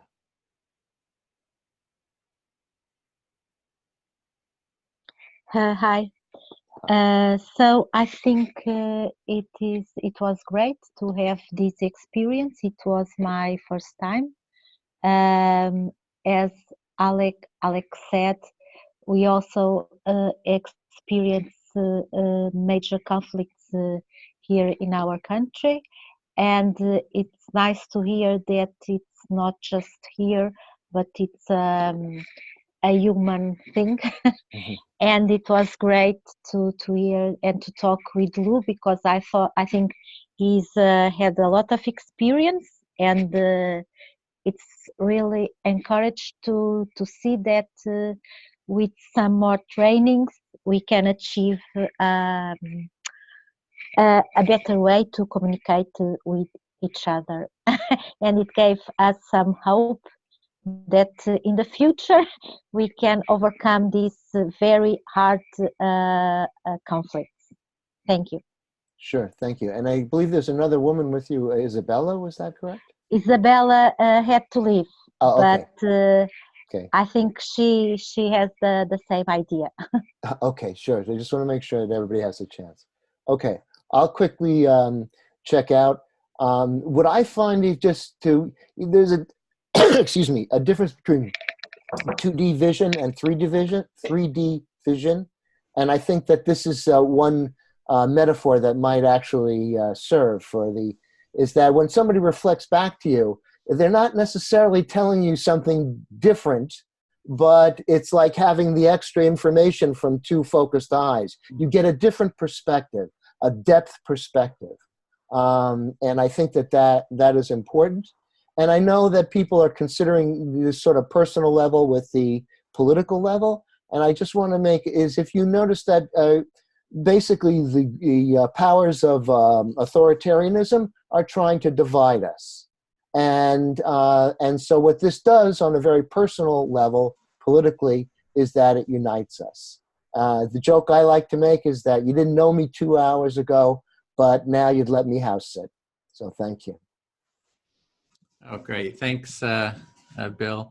So the next we wanted to, we're almost at the 2-hour limit. So if you're needing to go, we can understand that. We want to go over a little bit to do another round of just like in 30 seconds, like what was your takeaway from what you heard? So a little bit of a report, like Jeanette, like Martha was saying, I tried to take notes, but it is hard as a facilitator and starting to do this the first time. It's kind of hard to take notes here. But and we'll go maybe another round. And if you need to drop out, just wave goodbye. But if you can stay, that would be great. So the next round is just what was your quick takeaway from sort of the information that you heard here? And for me, what came up was sort of the important or the possibility of having a core principle be empathy, like as a shared value, like up front with the group, and then to practice this. And then if there is conflict, to use like empathic listening or different practices for conflict resolution. So that was sort of the core takeaway, and there was a lot of different ideas came up, and I tried to synthesize it into that. So maybe we can go in another round, Bill, just call on whoever would like to just report back what you heard, what your takeaways from the groups. Okay, all right, go around again, and Shyla. So basically, the things that I really got stuck with is that we should probably think about having a consensus that we can make inside of XR safe spaces where we can, in a non-judgmental way, hear each other and try to not properly resolve, but keep on resolving conflicts through this method of actually listening and rephrasing what people are saying. And that is very difficult to make sometimes because, as Marta said, you can't force someone to be available to life itself, to the conflicts that will come and that you can't evitate or something, that they're unavoidable. And that there is this internal management that we have to have between taking things personally and all, and the group. So this balance also between personal needs and the group, the needs of the group. So these are the things that, Okay. Thank you for sharing. Andre? Well, the thing that's most alive for me right now is actually wanting to answer a question that Edwin's raised multiple times, or at least give my answer on that. And for me, the principles and values, the real beauty of them is when you play them like chords. A lot of the magic is what happens between the XR principles, how they relate to each other. And I believe, Edwin, you have what you want, specifically in the first principle of we have a shared vision for change, because empathy is a necessary critical condition for a shared vision of change. Without empathy, the vision is not real and it is not shared. That added to, I think it's principle 7, please someone correct me if I'm wrong, about we accept everyone and every part of everyone. Quite apart from all the usual stuff about accepting or welcome doesn't necessarily mean you accept everything. But again, it supports the idea that a shared vision needs to be something that is authentic, and you can't get to that authenticity of understanding without having felt from the other perspective, from the other side. And we need to communicate that. But again, we can't have everything we want on a tray, so we have to play the chords with the principles. Okay, great. Well, thank you. James. Thank you. My takeaway from this is that the XR movement, people here believe that the XR movement could benefit from greater understanding and practice with empathy circles and paraphrasing, and also that people here want more engagement, learning around how to do it themselves in their own conflicts, practice with more live conflict where the structures that we have are broken or under attack, and how to manage that in live conflict in here. And just that people here feel good about what we're doing, and I feel good about it too. So that's it. Thanks. Lou? Yeah, so I guess my takeaways are a little bit what I said before, which is just hearing about the frequency and the size of conflicts that people in XR are experiencing and wanting to know how to deal with them. And so reflective listening, the empathy circle practice and reflective listening itself as a tool is very powerful. And also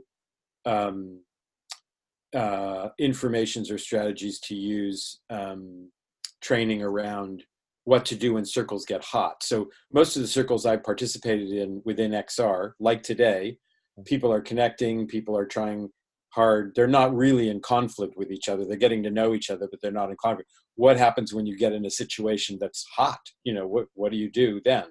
So I think that's, there's a need to demonstrate some of that. And then, because that does happen in circles. I've been in circles that got really hot.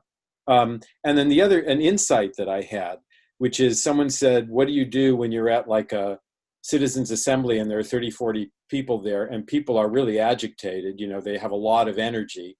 And so there's a lot of conflict that happens. And so I got this insight that, so you might take a big group like that and break them into small groups and have them do empathy circles for a half an hour, or some other kind of process. It might be pairs or threes where people have a opportunity to process their energy before trying to do something as a larger group. Because there isn't any getting around the fact that people are agitated, people have a lot of feelings, and they need to do something with that feeling. And that's part of what gets in the way of people participating in group processes, is when they're holding a lot of feelings. And so having some pre-process that lets people get heard and understood and just vent, get some of that out, I think would be a good strategy. Thanks, Lou. Matteo?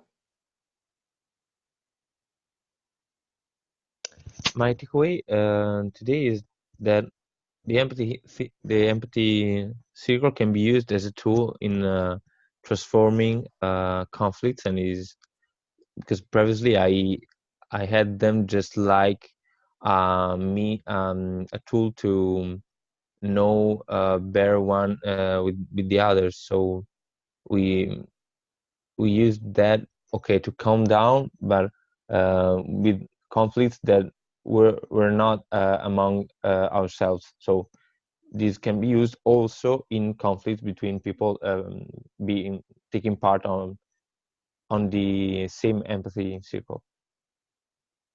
Thank you, Matteo. Andrea? I love that insight. I feel it's all the time changing. I'm very, very active. My mind is very active.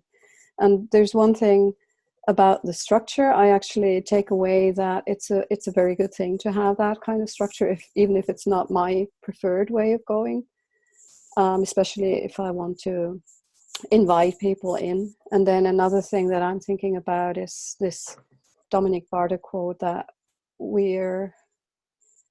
it's all about getting the support we need. And I feel as facilitators to step up to that role of like really standing in that place, no matter what happens in the group.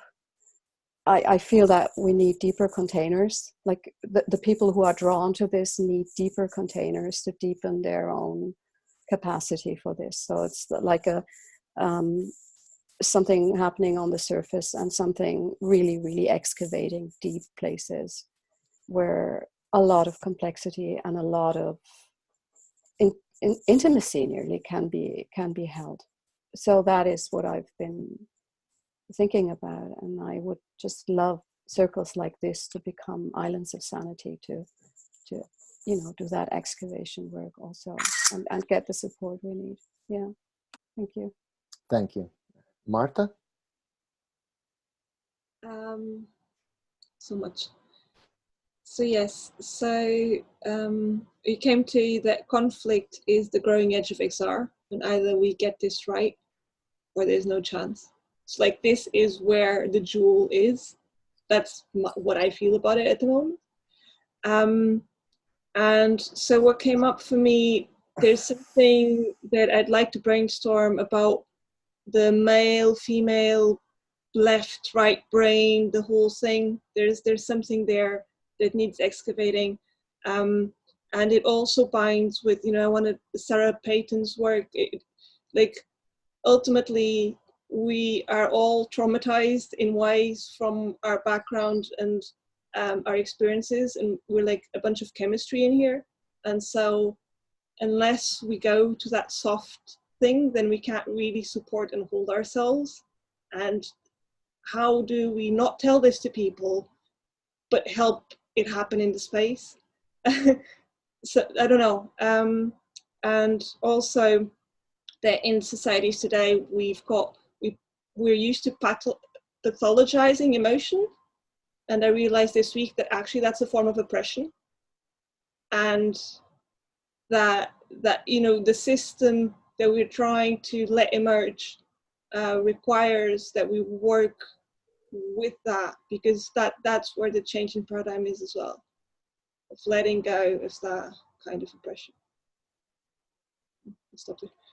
Thank you. Thank you, Marta. Nelly? I want to share something which is important to me, not related directly to what I've heard today. Something I didn't say yet. And I feel that many people feel helpless when they face conflict or all the situation, and they say, well, maybe empathy circles would help to bring people together to improve things, but we can't force people to do this. So those people I want to tell, you don't have to do this to people, to force people. Just try to get support for yourself. Try to find people who reflect what you think, so you will get to a relaxed, to a good level. And then on this good level, feel it where you're very sensitive to what's going on in other people, because your own problems are a bit diminished. Then from this state, you can really help the other people just by applying, reflecting their thoughts, because then you are able to do this. So first get support, then, and this is work, so you can start right away. You don't need to wait till somebody agrees to help, to team up with you. You just start, and then and then once you have this support for yourself, then you can start not even talking about empathy circle or anything, just reflecting during a normal talk with someone on the street or in your family, and you reflect what you hear from them in a very very subtle subtle way. So they won't be annoyed by it, and it heals. It brings it changes, and so that's what I've been experiencing. Thank you. John? Yeah, something that Andrea said about the deeper containers. I'm not really sure. I haven't processed what that means to me, but I know I'm connecting to something you said there that, in other words, if I could develop myself in the direction of being able to hold the space to do this effectively, that's of interest to me, and I see the potential there. I'm impressed. Like, again, I'm saying the same thing again. You've encouraged me that it's possible. People can. It is a container as it is. It's a space that it just holds huge potential. I'm just going to say again, what I'm taking away is I'm encouraged. And there's another word, there's a better word. It's kind of like I'm inspired. It's inspiring. Something so simple and so effective. That's probably enough for now. Thank you. Sure, John. Thank you. Sinead?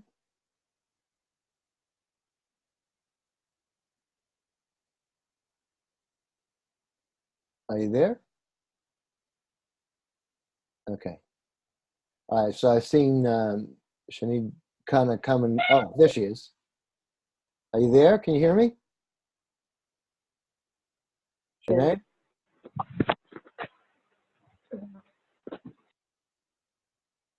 Ah.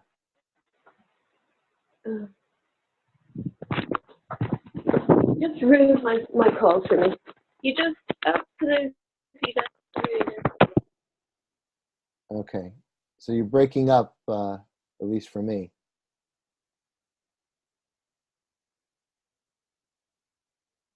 All right. I don't know. You're kind of breaking up. We'll come back to you.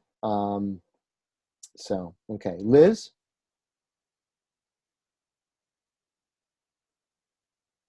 Hi. Today what I experienced was that we were sharing a lot, but not actually solving at this point. We talked about internal conflicts that affected our view of external conflicts. And so there was a lot of listening back and forth. And I think that's a real natural way to get to authenticity and intimacy, where we don't have to jump in and say, well, here, I know how to fix that problem that you're talking about. It's rather like just listen to each other.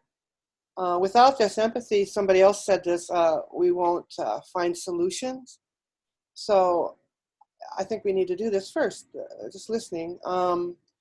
Personally, I've been practicing this in conversations, and I've been finding it to be just amazing that when I stop myself and I don't interrupt and I don't try to tell my story or respond, where I just keep saying back to people what they're saying, and it's been building a much stronger connection.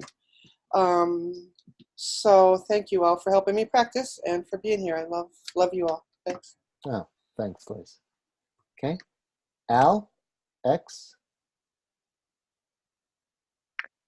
Hi. I think I'm just going to go ahead and reflect on what the person, oh, forgive me, I'm forgetting her name, the person who before me just said. Liz. But thank you. Yes, Liz. That we did focus a lot on sharing and not as much on problem solving, but I think it's good to really just to learn the basic skill set and feel the rhythm of how it can go.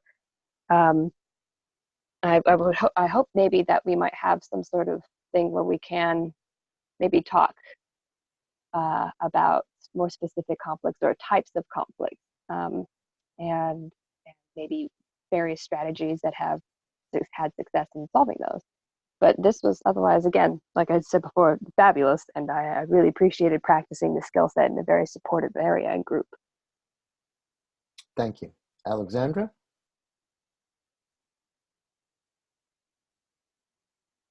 Hi. I'm just with IL. I think I really would like to know more about strategies that we can apply in the future, and I'm really enthusiastic to try to apply these skills in our new structure. And also we would like, I think, to give some feedback, what went okay and what did not went so fine. And I think we would like to keep this contact in the future, because I think and it's good to learn with all of you. And probably we could apply the strategy that Lou just said some minutes before, that we could split the big group in little ones, and probably that way some anger and some bad emotions could be more easily than when we have to solve the big problems in the group. Okay, thank you so much for this experience. Sure, Alexandra, thank you. Okay, I'll quickly check out. What kind of remarks is how simple this is, and the magic. I think it's an excellent tool. I wouldn't be doing this, but on the other hand, there's something even greater, and that's the magic of the sort of the empathic kingdom that we all live in. And that what I see is not the same thing. They're different people, but they all react to this. I always feel enhanced by it, and I think that is the sort of the society that we're kind of looking at now, right now, through narrow flashlight beams of the empathy circle. But I hope too that everybody brings their own little candle and light, and so that we can really illuminate it and see what a beautiful thing we can make together. Thank you. Edwin. Okay, thanks for that, facilitating that, Bill. So thanks everyone for staying into the overtime, for coming and staying over as well. We have the next Friday, we're going to be doing this again. So maybe the next several Fridays, at least maybe even longer. So if you can come back, hopefully go deeper in the discussion, as well as if you bring friends, bring some conflicts. If you got a conflict, Lou is chomping at the bit to facilitate, and I think Andrea is too. So bring your conflicts. I'm sure we all have some. And we're going to continue the inquiry. And for those of you that are interested in facilitating empathy circles, after this group, in about 15 minutes, we're going to take about a 15-minute break. We'll come back, and then we have a facilitators group. You get 15 minutes to talk about an issue around facilitating an empathy circle, and you get feedback on that. So if you're really a glutton for punishment in terms of sitting, if you could, please come back, and hope to see you next week too, and see you online too in our work group, the Empathy Circle work group. So thank you very much, and we'll leave this window open, and if you're coming back in 15 minutes, go to the restroom or whatever, and we'll continue with our next group. So thanks. Bye, everyone. Goodbye, everyone. Bye. Thank you. Bye.